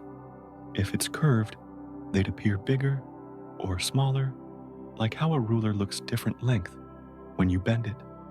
It's like measuring the universe with the CMB as a cosmic ruler. The Wilkinson microwave anisotropy probe, WMAP, and later the Planck satellite made exquisitely precise measurements of these ripples. They mapped the CMB in incredible detail, measuring the temperature variations to millionths of a degree across the entire sky. The result: the spots are the size they should be if the universe is flat. The angles of the acoustic peaks line up perfectly with flat geometry. Not closed, not open, flat. Within measurement uncertainty, the curvature of the universe is zero. So the universe is flat. Case closed, right? Not quite. Because here's the thing that bothers physicists: it's too flat. Suspiciously flat. Let me explain. For the universe to be flat today, it had to be extraordinarily flat in the early universe. Any tiny deviation from flatness gets amplified over time. If the density was even slightly above or below critical density in the first fraction of a second, the universe would have quickly curved into obviously closed or open geometry. For the universe to remain flat for 13.8 billion years, its initial density had to be tuned to critical density with absurd precision. We're talking about fine-tuning to dozens of decimal places. It's like balancing a pencil on its point. Theoretically possible, but the slightest deviation, and it falls. Why is our universe balanced so perfectly? The answer most physicists accept is cosmic inflation. That brief period of exponential expansion in the first trillionth of a second didn't just make the universe big. It also stretched space so smooth that any initial curvature was flattened out. Imagine drawing a curved line on a balloon, then inflating the balloon to the size of the observable universe. The line would look perfectly straight because the curve has been stretched across such enormous distances. Inflation explains why the universe is flat. It made space so large that any curvature is stretched beyond what we can measure. But here's the humbling part. flat might just mean so large that we can't detect the curve. And this brings us to one of the most beautiful and brain-bending concepts in cosmology. A space can be finite in volume, but have no edge. The surface of a sphere demonstrates this in 2D.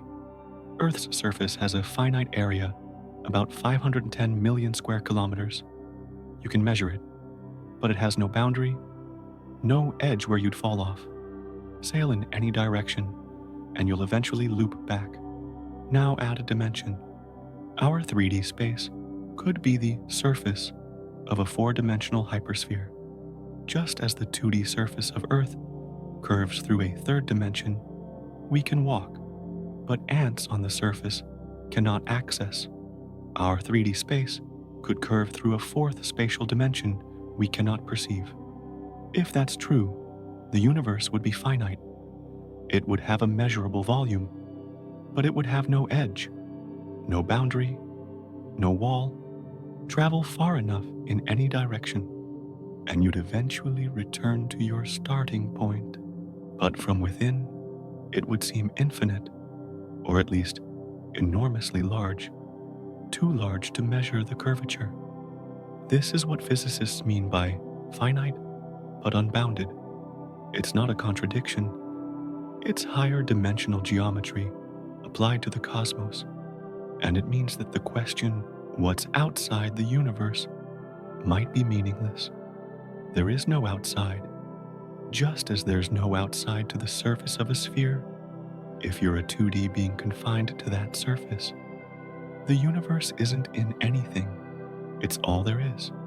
Space itself is the totality. Your bedroom exists in space. Your city exists in space.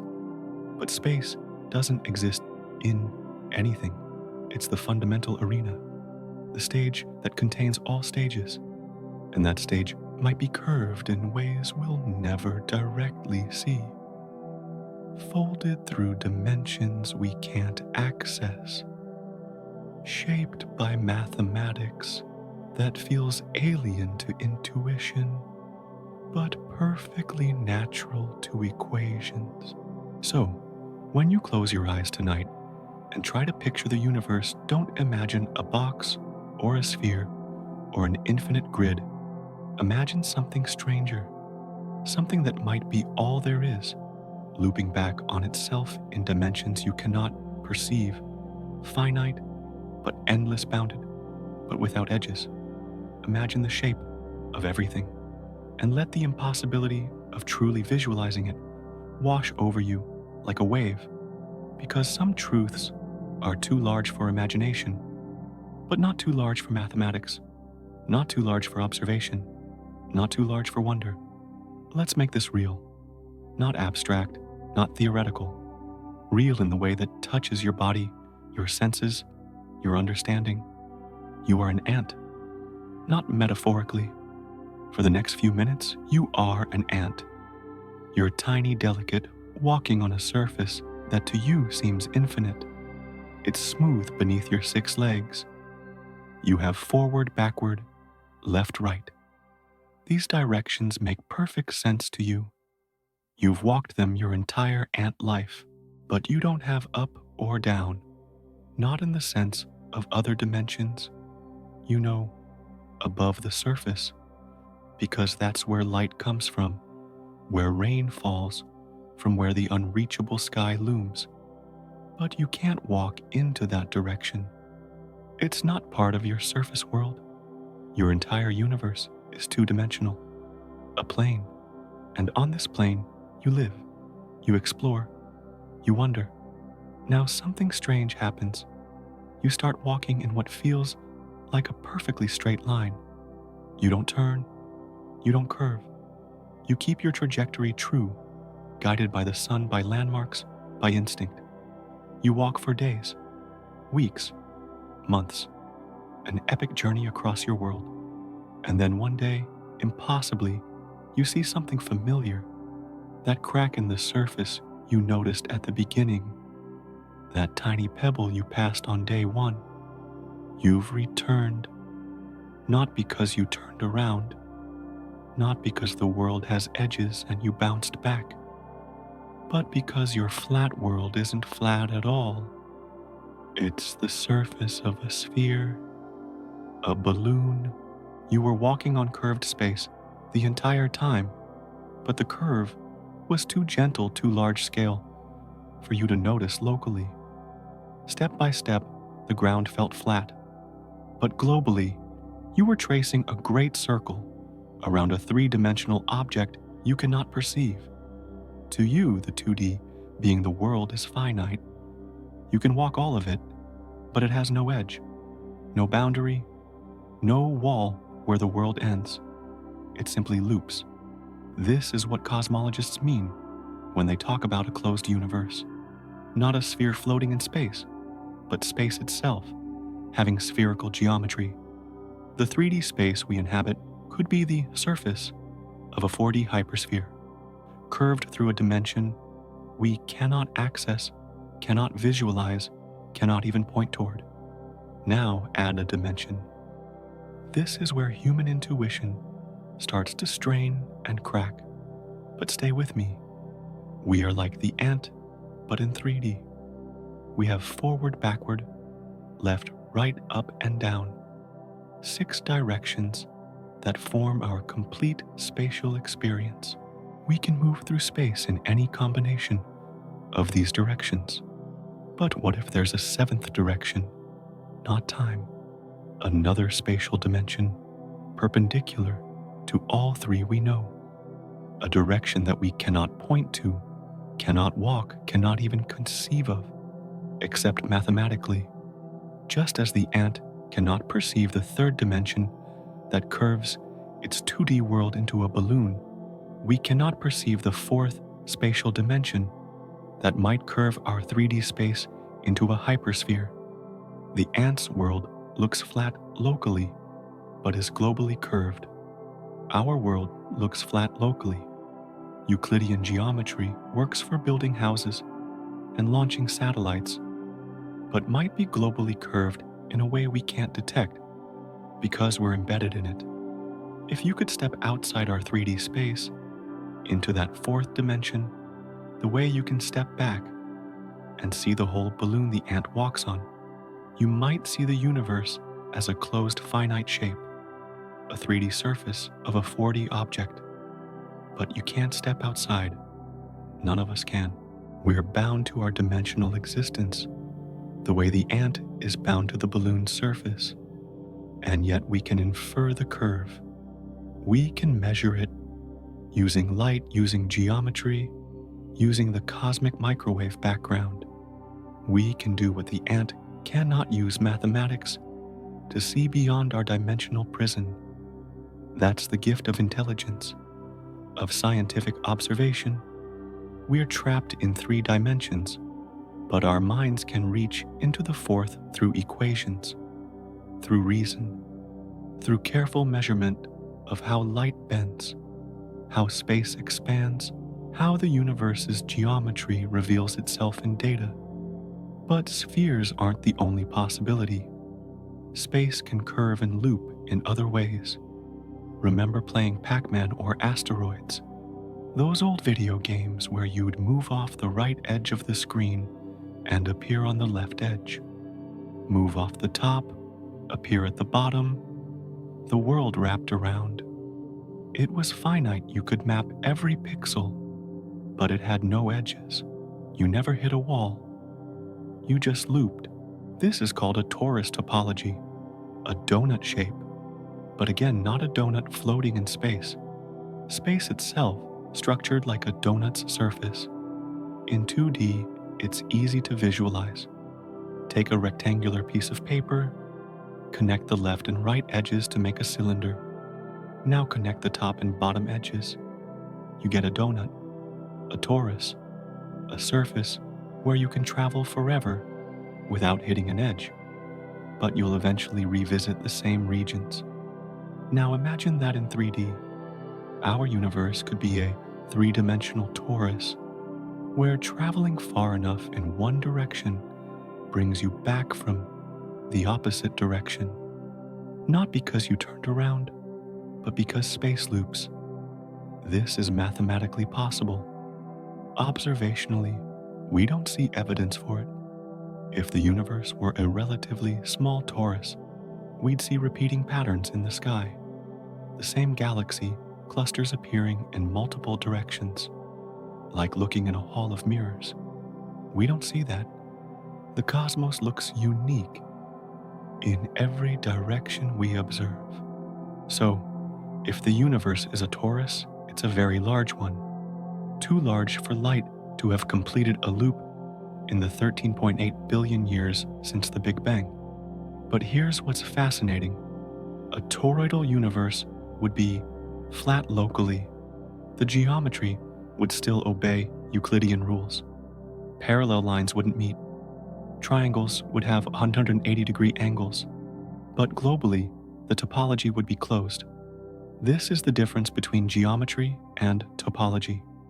Geometry is about curvature, flat positive negative.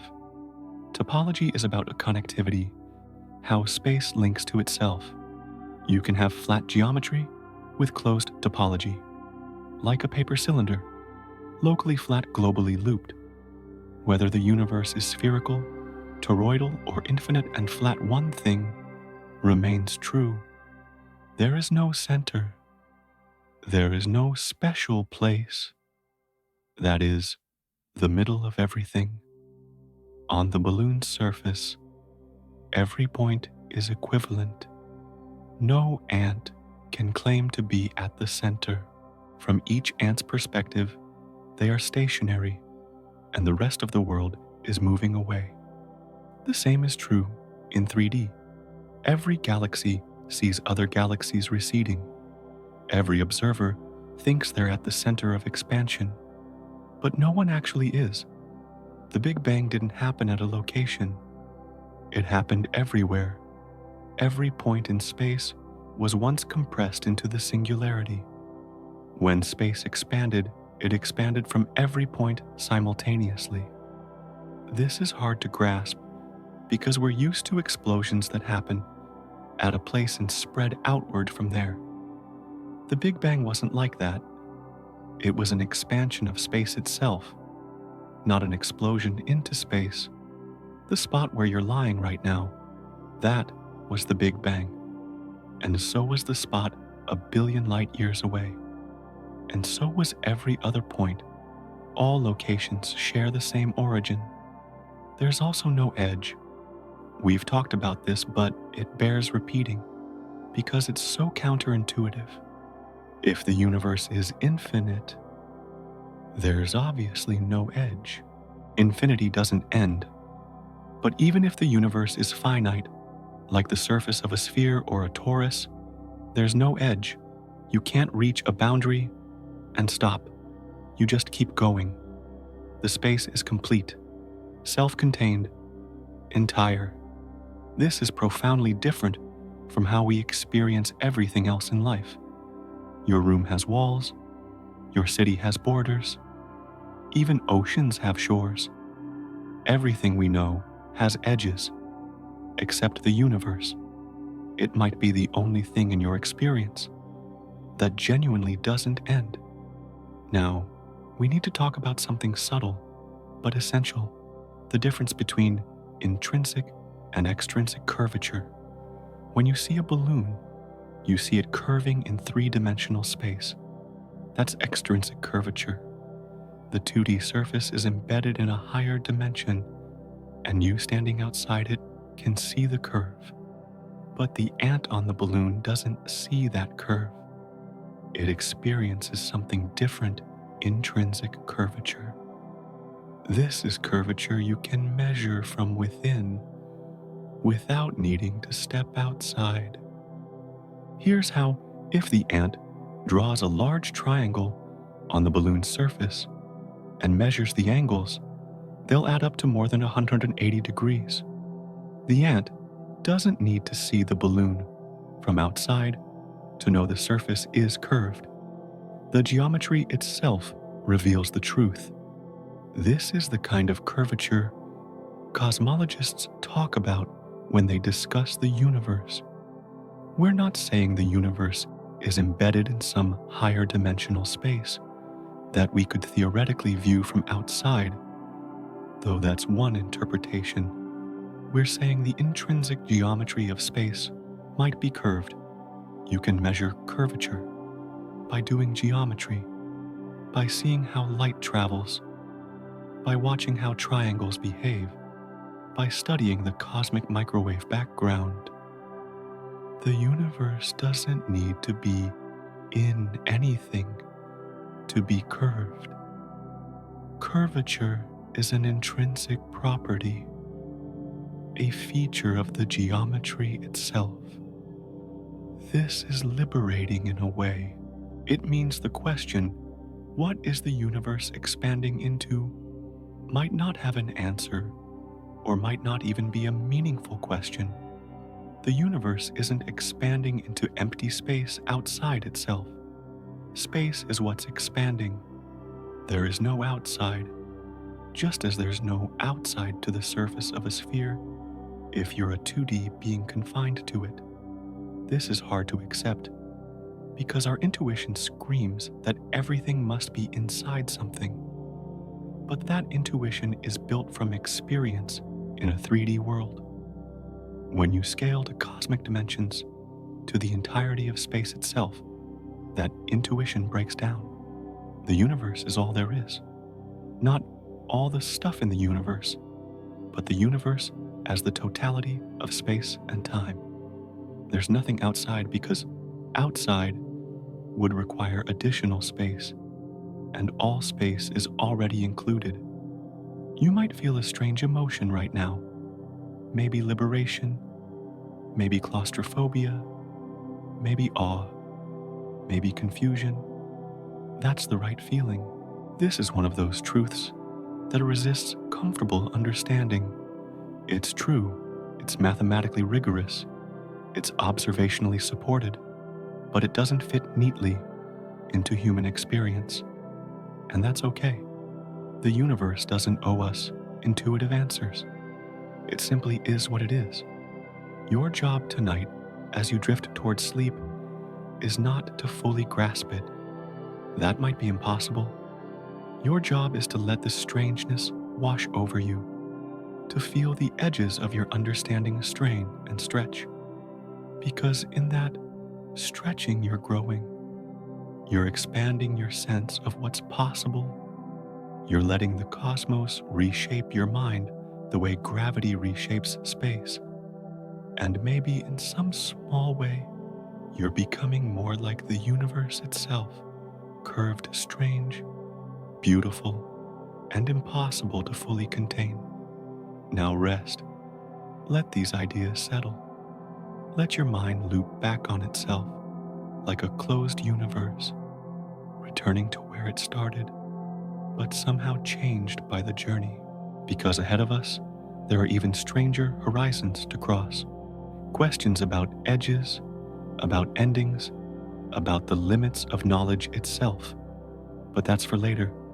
For now, breathe and know that you are lying on curved space-time in a universe with no center and possibly no edge, watching ancient light from distant stars that might already be beyond your reach forever.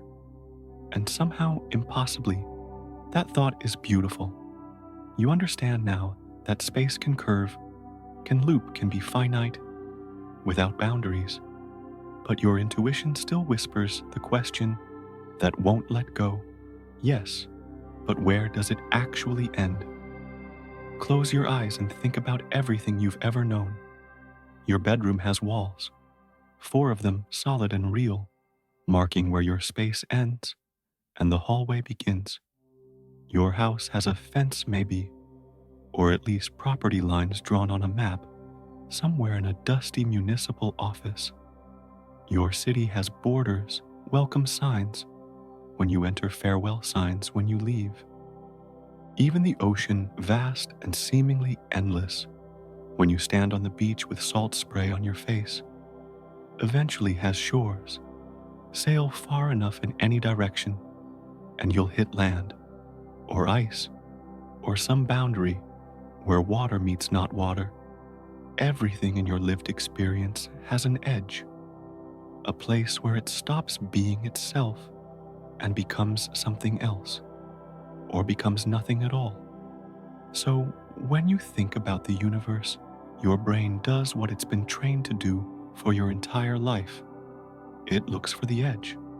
It asks automatically, almost without you noticing, where does it end? And that question feels so natural, so reasonable, so obvious that you might not realize it's the wrong question, or at least a question that carries assumptions the universe doesn't share. Because here's the uncomfortable truth: the universe might not have an edge. Not, we haven't found it yet. Not, it's too far away to reach. But genuinely, mathematically, physically, no edge, no boundary, no place where space stops. And if you feel your mind recoiling from that idea, good. That discomfort is your intuition meeting its limit. Your brain wasn't designed to handle no edge. It evolved to navigate savanna and forest, to remember where the river bends and where the cliff drops off. Edges kept you alive. Your ancestors who understood boundaries survived. Those who didn't. But the cosmos operates on different rules than the African plains. And tonight, we're going to gently break your intuition. Not to replace it with certainty, but to replace it with something more honest: mystery. Let's do a thought experiment. It'll be uncomfortable. That's the point. Suppose the universe has an edge, a real physical boundary, a place where space just stops. You build a spaceship, a really good one, faster than anything humanity has ever conceived. And you point it toward that edge. You accelerate. Days pass, weeks, years, decades of travel through the darkness, past galaxies and nebulae and clouds of ancient gas. And then, finally, impossibly, you arrive at the edge of everything. What do you see? Option 1, a wall, something solid, a barrier of some kind, shimmering or dark or made of energy or matter or something else entirely. But here's the problem. What is that wall made of? Atoms? Then it's not the edge of the universe, because atoms are part of the universe. It's just a really big structure. And what's on the other side of the wall? If there's another side, then space continues. The wall isn't an edge. It's just a thing in space. Option 2, nothing. Pure nothing. You reach the boundary, and there's just absence. No space. No time. No physical anything. But wait, if you can reach it, if your ship can be at the edge, looking at nothing, then there's space there. The space your ship occupies, which means space hasn't ended. You're still in the universe. The edge has moved, receded, revealed itself to be not really an edge at all. Option 3, you can't reach it. You fly, and the edge stays forever ahead of you, like a horizon that retreats as you approach. But if you can never reach it, in what sense does it exist? If every measurement says it's there, but no one can ever arrive at it, is it a real edge, or just a mathematical artifact? And why would the universe set up such a strange rule? There's an edge, but you're forbidden from ever touching it. Every answer creates more problems than it solves. Every option, when you examine it closely, collapses into contradiction or absurdity. This is what philosophers call a reductio ad absurdum. You assume something, in this case, that the universe has an edge, and follow the logic until it leads somewhere impossible. And the impossibility suggests that maybe, just maybe, the initial assumption was wrong. Maybe the universe doesn't have an edge, because edges don't make sense for the totality of space. let's try the other direction. Suppose the universe is infinite, truly infinite, space extending forever in every direction, without end, without boundary, without limit. Does that need an edge? No, obviously not. Infinity isn't a place, it's a property. It means without end. The sequence of counting numbers, 1, 2, 3, 4, continuing forever, doesn't have a last number. You don't reach the edge of numbers and stop. There's no fence at the end of mathematics saying, sorry, no more numbers beyond this point. Similarly, infinite space doesn't need an edge. It just keeps going, forever, in every direction. You could travel for trillions of years, and there would always be more space ahead of you, more galaxies, more darkness, more room. This doesn't require an explanation or a container. It's simply the nature of infinity. Edges are features of finite things. When something has a size, a measure, a limit, then yes, it needs boundaries. But infinity, by definition, has no limits, therefore no boundaries, therefore no edge. Your bedroom is finite, so it has walls. The universe might be infinite, so it doesn't. Of course, infinity is its own kind of uncomfortable. Your mind can't really grasp it.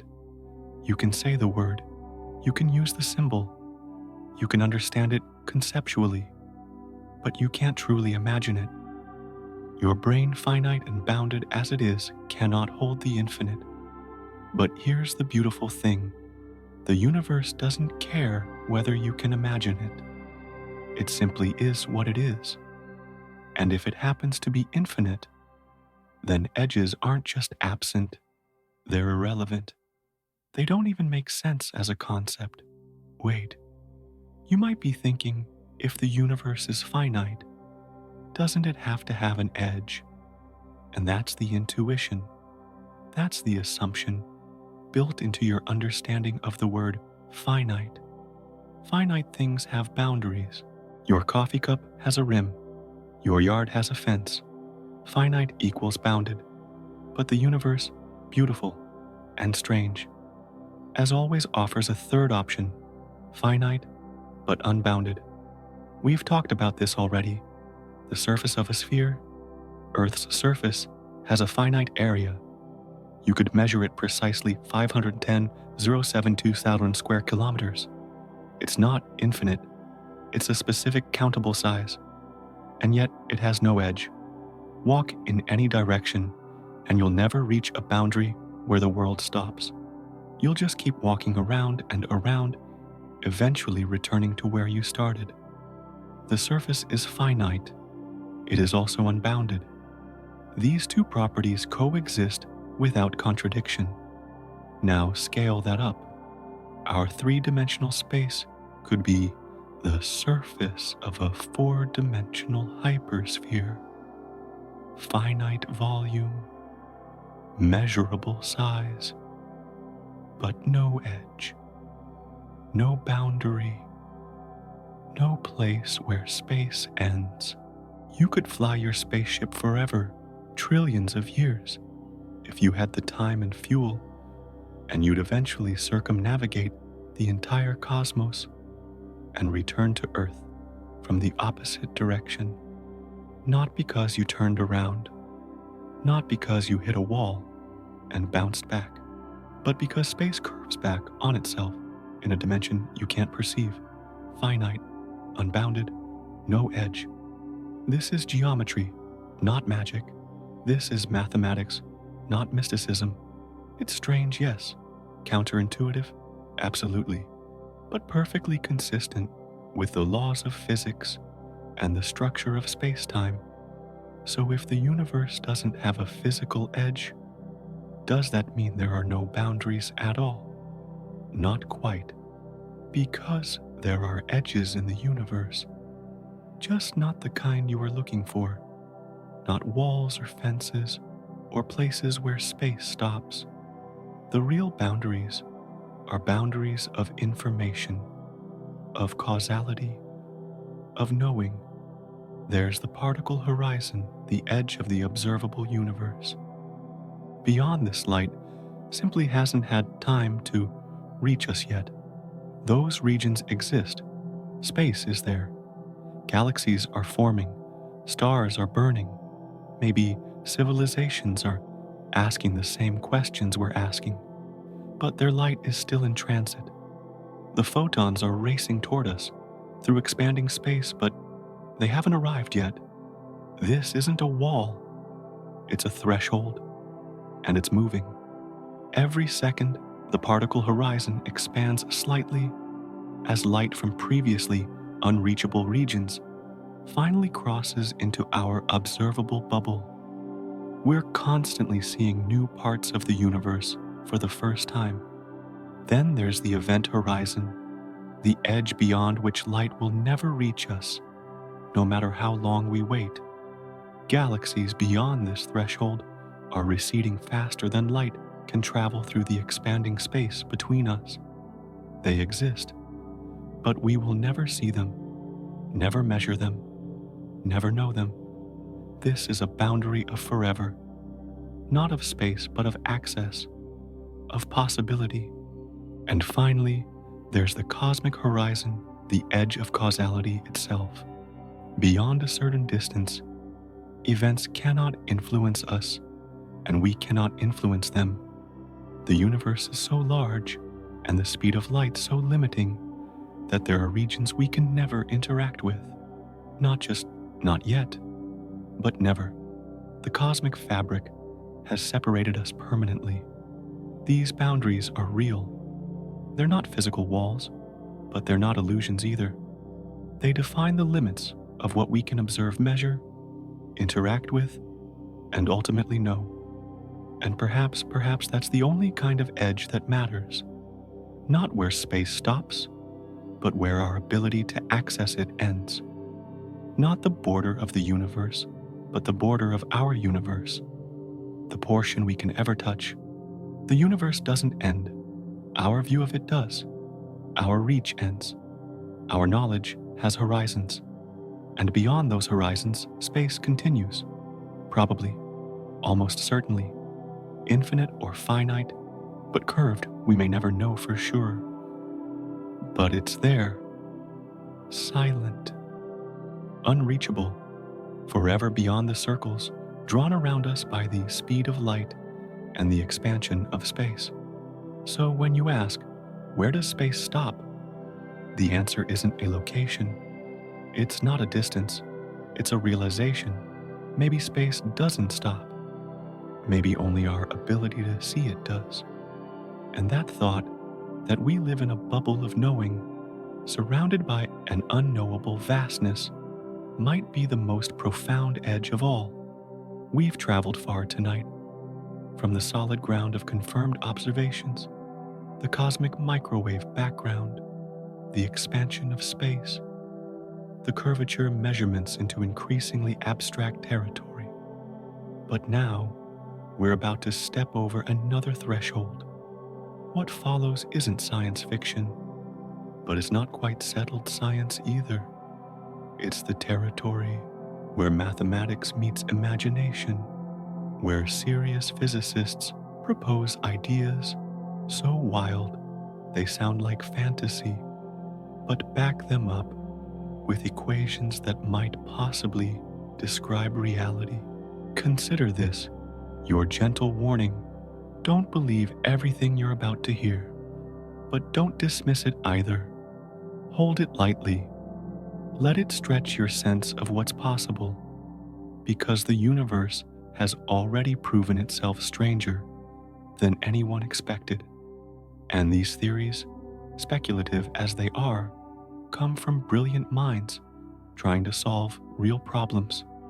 Some of these ideas will be proven wrong, maybe all of them, but some might point toward truths we can barely glimpse.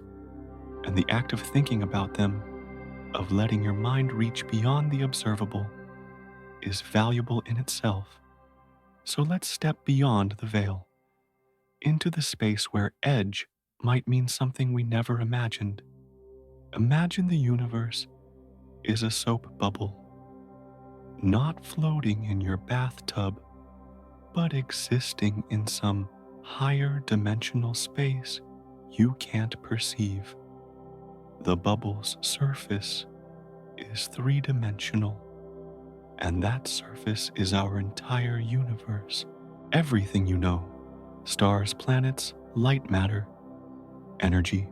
The atoms in your body is stuck on this three-dimensional membrane. This brain, short for membrane. The way physicists shorten things, you can move through the three dimensions of the brain freely, but there's no way to step off it into the higher dimensional space outside. That higher space is called the bulk, and it's not empty. It might contain other brains, other bubble universes, each one a complete cosmos with its own laws and particles and histories. Here's where it gets interesting.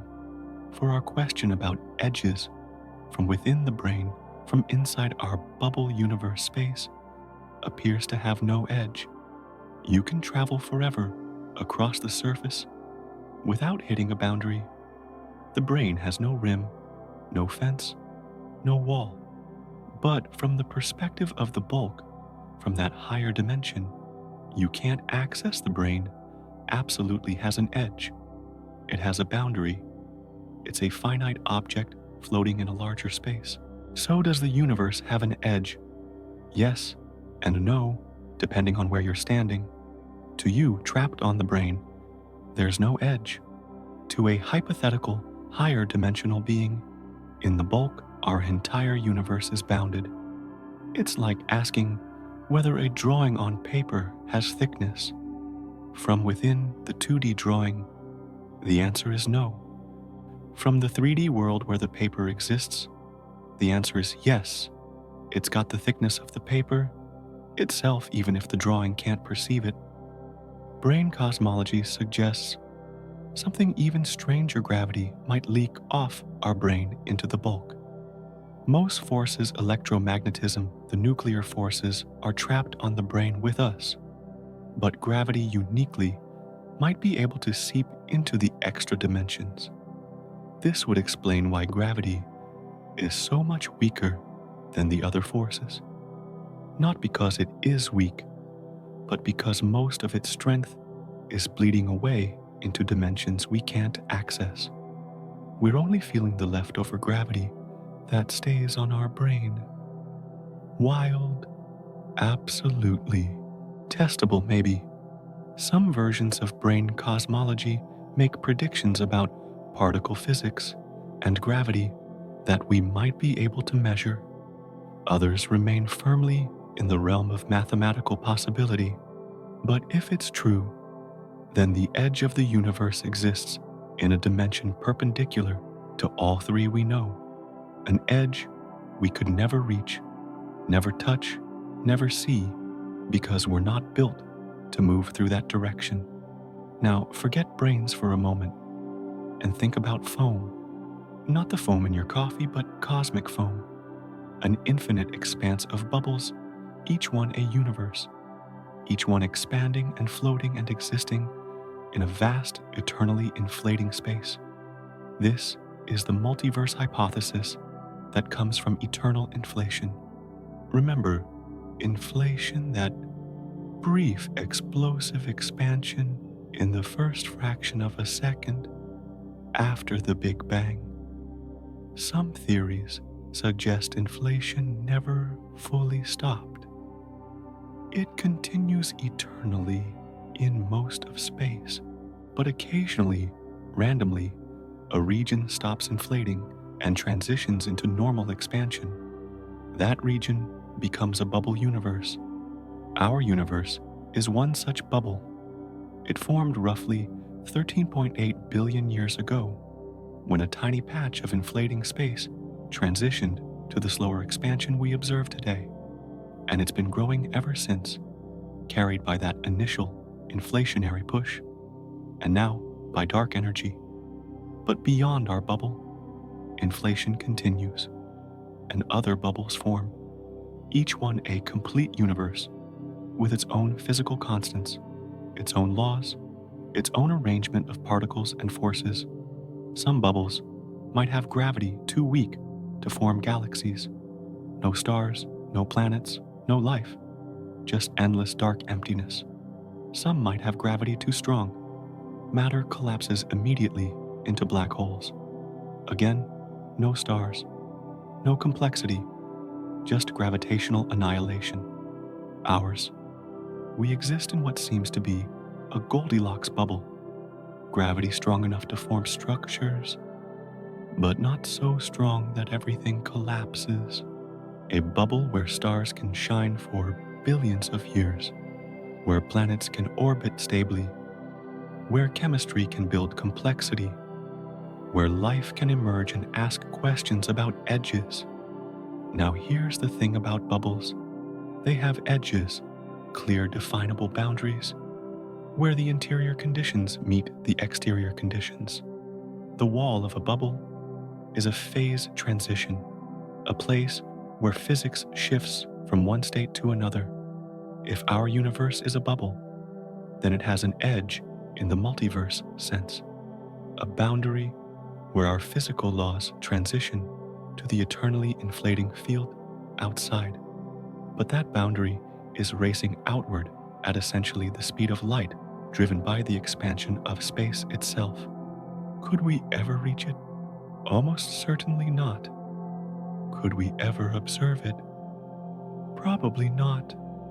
The light from the edge would be so red-shifted by the time it reached us that it would carry no information. Could two bubbles collide? In principle, yes. If two bubble universes expanded into each other, the collision would leave a signature, circular pattern in the cosmic microwave background, like a bruise on the sky. Scientists have looked for these patterns. So far, nothing. We appear to be alone in our bubble, drifting through the eternally inflating foam, cut off from all other bubbles by the very expansion that birthed us. And if this is true, then the edge of our universe isn't where space stops. It's where our physics stops, where our particular arrangement of laws and constants gives way to something else, something we could never survive in, never observe, never truly understand. Now for the weirdest one, the one that sounds most like science fiction, but comes from some of the most rigorous mathematics and physics. What if the universe isn't really three-dimensional? What if everything, every star, every galaxy, every atom in your body, every thought in your mind is actually information encoded on a distant two-dimensional surface? This is the holographic principle. And before you dismiss it, know that it comes from studying black holes, quantum mechanics, and string theory. It's a serious proposal from serious physicists trying to reconcile gravity with quantum mechanics. Here's the idea. A hologram on your credit card appears three-dimensional when you tilt it in the light, but all the information is stored on a flat surface. The 3D image is a projection of 2D data. The holographic principle suggests our universe works the same way. Everything happening in three-dimensional space. All the complexity, all the motion, all the causality is perfectly described by information encoded on a distant two-dimensional boundary. This boundary might be at the edge of the observable universe, or it might be at infinity. The math works either way. If this is true, then the edge of the universe is an information surface, not a physical wall, but a computational boundary where all the data that describes reality is stored and processed. You're not really three-dimensional. You're a pattern of information on that distant surface, and the three-dimensional you that feels solid and real is a kind of holographic projection, a shadow cast by the information encoded at the boundary. This sounds insane, but it solves real problems in physics. It explains why black holes have entropy proportional to their surface area, not their volume. It suggests a deep connection between quantum mechanics and gravity. It might even be testable, though figuring out how to test it is extraordinarily difficult. And if it's true, then the edge of the universe is not where you thought, not out there in space, but encoded in the structure of reality itself, a boundary not of location, but of information, a surface where everything is written and from which everything emerges. So, brains floating in higher dimensions, bubble universes in eternal foam, holographic projections from distant surfaces. Are any of these true? Honest answer, we don't know. Maybe one, maybe none, maybe something even stranger that we haven't thought of yet. But here's what they teach us: the word edge might mean something completely different than we assume. An edge might exist in dimensions we can't access. It might be a phase transition between physical laws. It might be an information boundary underlying reality itself. Or there might be no edge at all. And these theories are beautiful dead ends, mathematical mirages that look like truth from a distance but dissolve when you approach. The uncomfortable reality is that we might never know. Some questions might be beyond our reach, not because we lack the technology or the intelligence, but because the universe has drawn circles around us, circles of causality, of observation, of access. We're like fish wondering what dry means, like beings in flatland trying to imagine depth. Our dimensional existence, our place in time and space, might simply not allow us to perceive certain truths. And you know what? That's okay. That's not a failure. That's humility. That's honesty. We've learned so much, from Newton's static universe, to Einstein's dynamic spacetime, to the quantum foam beneath reality, to the cosmic horizons surrounding us. We've measured the universe's age, mapped its structure, traced its history back to fractions of a second after its birth. We've done this while trapped on a small rock, using instruments made of local atoms, receiving only the information that light and gravity carry to us. Given those constraints, what we've achieved is extraordinary. But there are limits, and acknowledging those limits isn't defeat, it's wisdom. So, tonight as you drift toward sleep, hold these wild ideas gently. Don't cling to them, don't dismiss them. Just let them exist in your mind as possibilities, as reminders that the universe is under no obligation to make sense to you. Space might stop in ways you can't imagine, or it might never stop at all.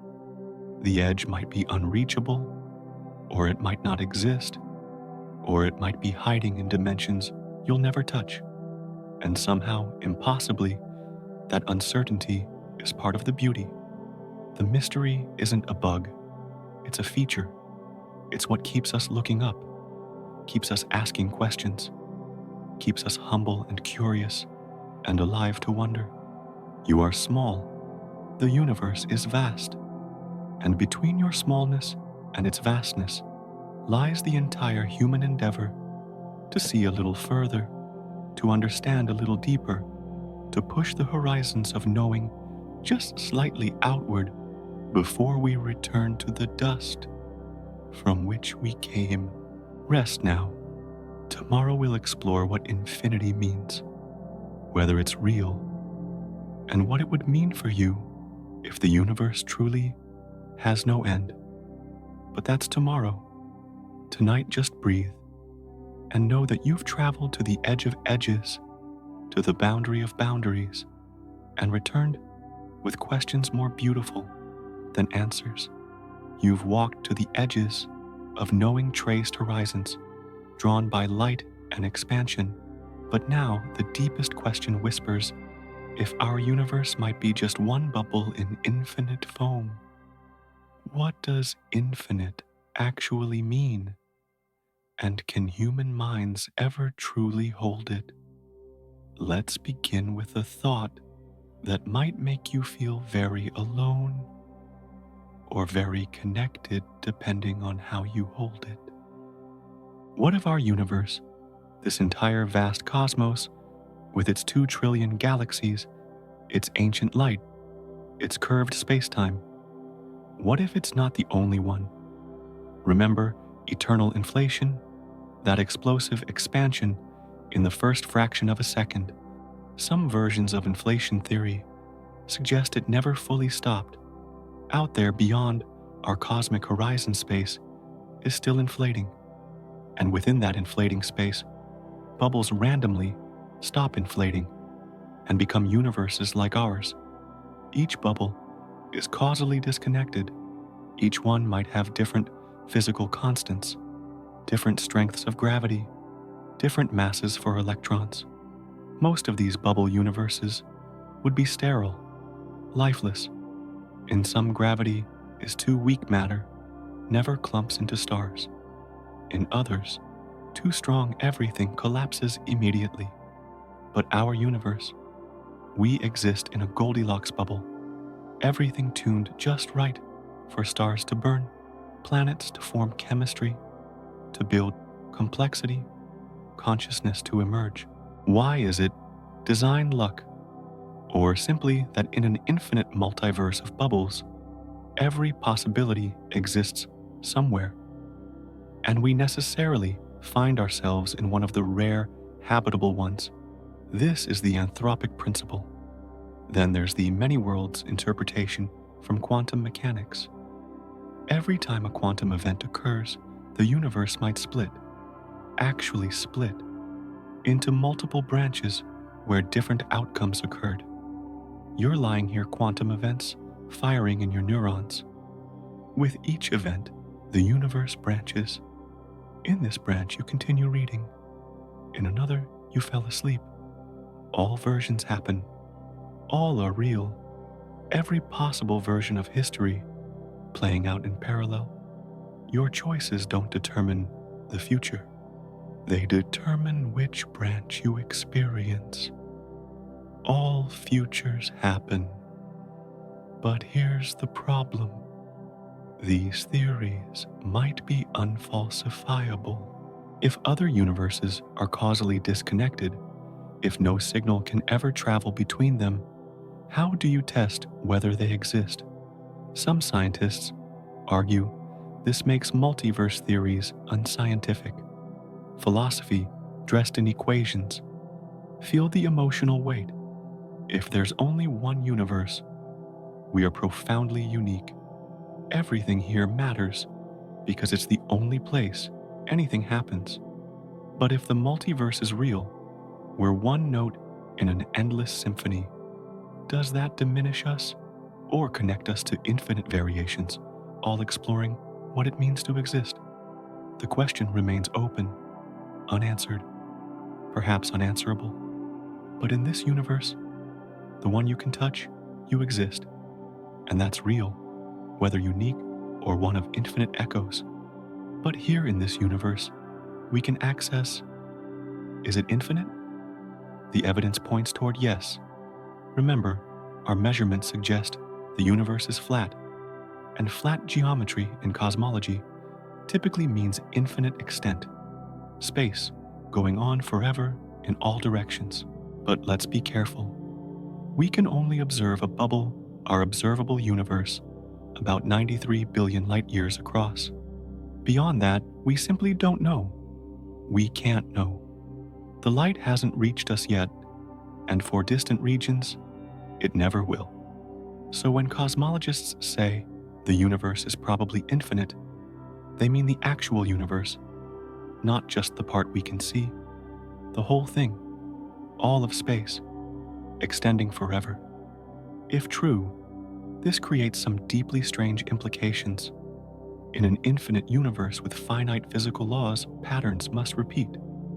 There are only so many ways to arrange particles in a given volume. If space is truly infinite, then statistically, every possible arrangement must occur not just once, but infinitely many times, including you. Somewhere out there, impossibly far away, beyond countless galaxies, there's another planet, remarkably like Earth, and on it, another person remarkably like you. Same memories, same thoughts, same moment of reading this sentence and wondering if it could be true. Not similar, identical, a perfect copy, your doppelganger, and not just one. In infinite space, there would be infinite copies, some identical to the atom, some slightly different, where you chose differently, sneezed, at a different moment, wore a different shirt. Is this comforting, knowing you're not alone, that infinite versions of you exist? Or is it existential dread, the thought that nothing you do is unique because it's all being done infinitely, many times elsewhere? Philosophers have struggled with infinity for millennia. Aristotle distinguished between potential infinity, like counting numbers, always able to add one more, and actual infinity, a completed infinite set existing all at once. He rejected actual infinity as logically impossible. But modern physics doesn't care what Aristotle thought. If the math says infinite, and the observations support flat geometry, then infinity might be real. Not a mathematical abstraction, not a potential, but actual, existing, now.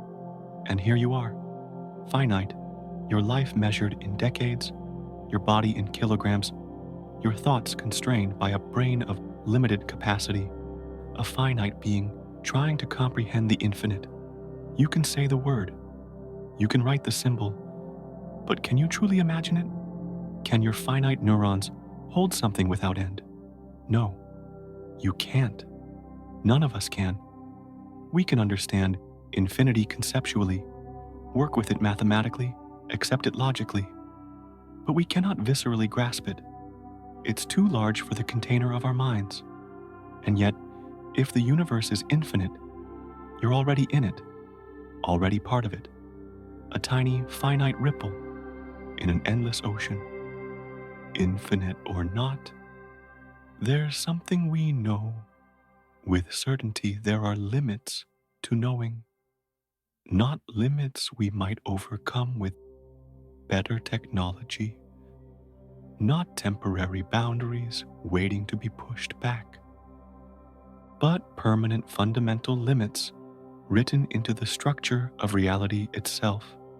The particle horizon, the furthest we can ever see. Light from beyond this distance hasn't had time to reach us yet. As the universe ages, this horizon expands, revealing new regions. But it will never include everything. The event horizon, more sobering. Galaxies beyond this threshold are receding faster than light can cross the expanding space between us. Their light will never arrive. Not in a billion years. Not ever.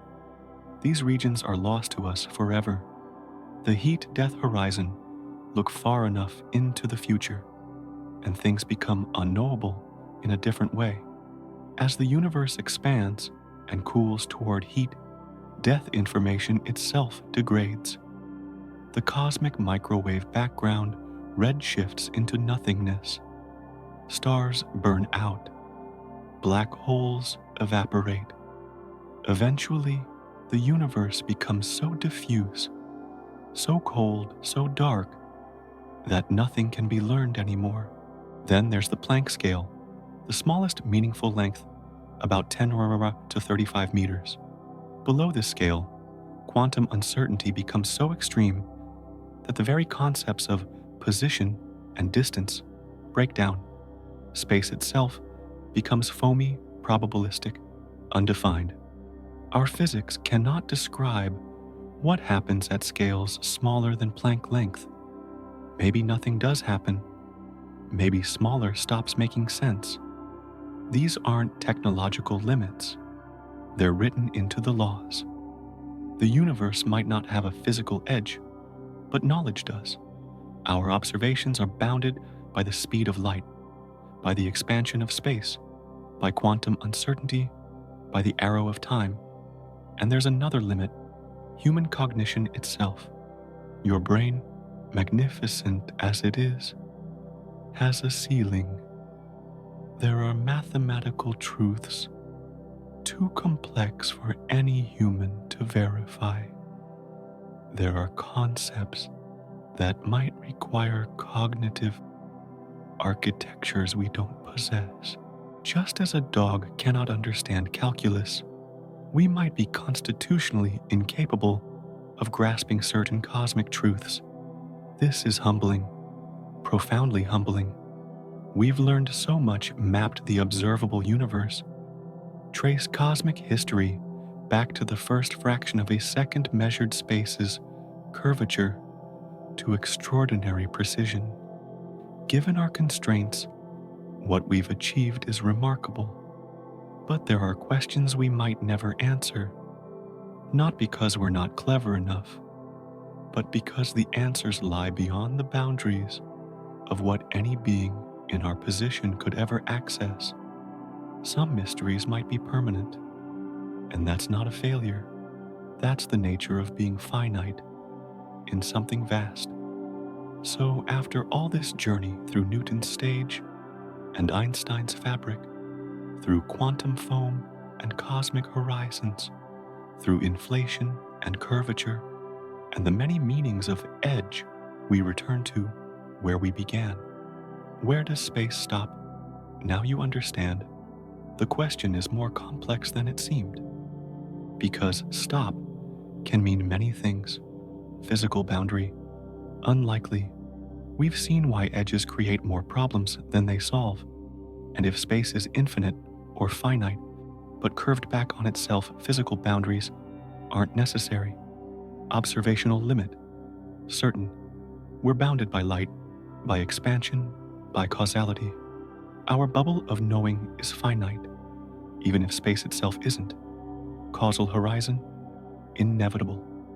There are regions we can never interact with, never influence, never receive signals from. Not because they're behind a wall, but because the geometry of space-time prevents connection. Conceptual limit, possible.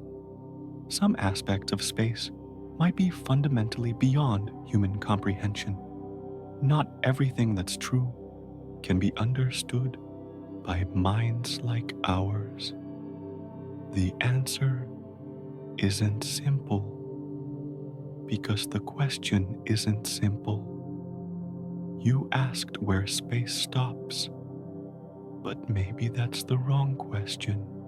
Maybe the question to ask is, what does stopping mean for something that might be all there is? Edges imply an inside and an outside, a boundary between something and something else. But if the universe is the totality of physical reality, all space, all time, all matter and energy, then there's no outside for it to have an edge against. Time had a beginning. The Big Bang marks a temporal boundary, but space might not have an end. This asymmetry, bounded in time, possibly unbounded in space, is one of the universe's strange features. Philosophy meets physics here, and the honest answer emerges: we might never know. We might be constitutionally unable to know, and that's okay. Not knowing isn't failure, it's honesty, it's humility, it's recognizing that some questions might be too large for the question askers. Let's rest here, at the end of our journey, not because we've found all the answers, but because we've reached the edge of what can be known from where we stand. You've traveled far tonight, from Newton's rigid stage to Einstein's dancing fabric, from empty space to quantum foam. from the cosmic microwave background, whispering through your walls, to galaxies receding faster than light, from curved geometries to possible multiverses, to the question of infinity itself. What have you learned? That space is alive, dynamic, stranger than intuition ever suggested. Not a passive container, but an active participant in reality's unfolding. That observations are limited, but understanding grows. We're bounded by horizons, but within those boundaries, we've achieved extraordinary knowledge. That some boundaries are real, some are illusions, and some are unknowable. The universe doesn't organize itself for our convenience. Now shift to something deeper, something emotional, because facts alone don't help you sleep. Mystery isn't failure, it's invitation. The universe doesn't owe us complete understanding. It offers us wonder instead, and wonder, that feeling of standing at the edge, of knowing, peering into the unknown, might be more valuable than answers. Not knowing everything makes discoveries sweeter.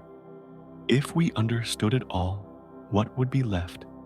The joy is in the reaching, not just the grasping. You are finite, your perspective limited, your life brief, and yet you exist in something vast, infinite, or near infinite. We may never know for sure.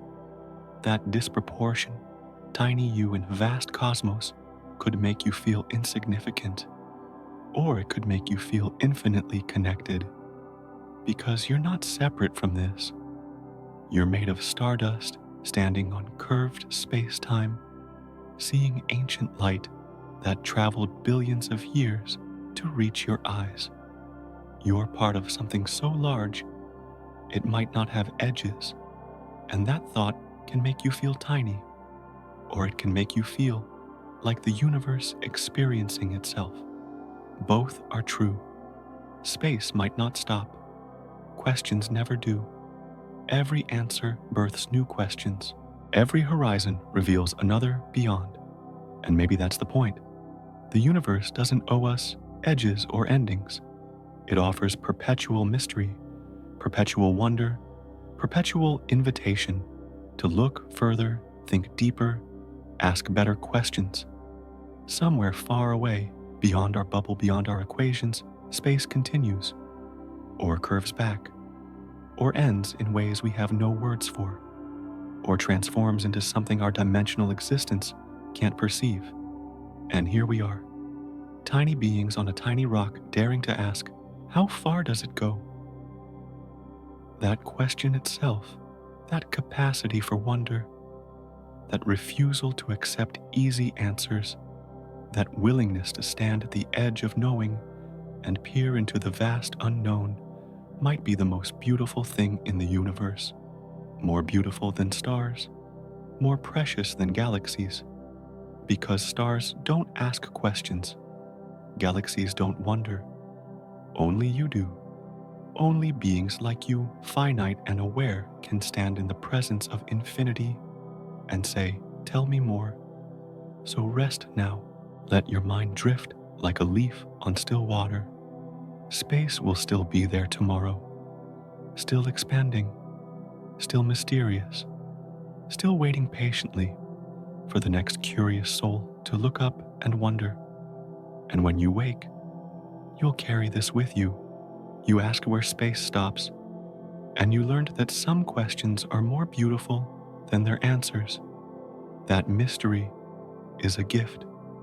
That wonder is enough. Sleep well, small traveler.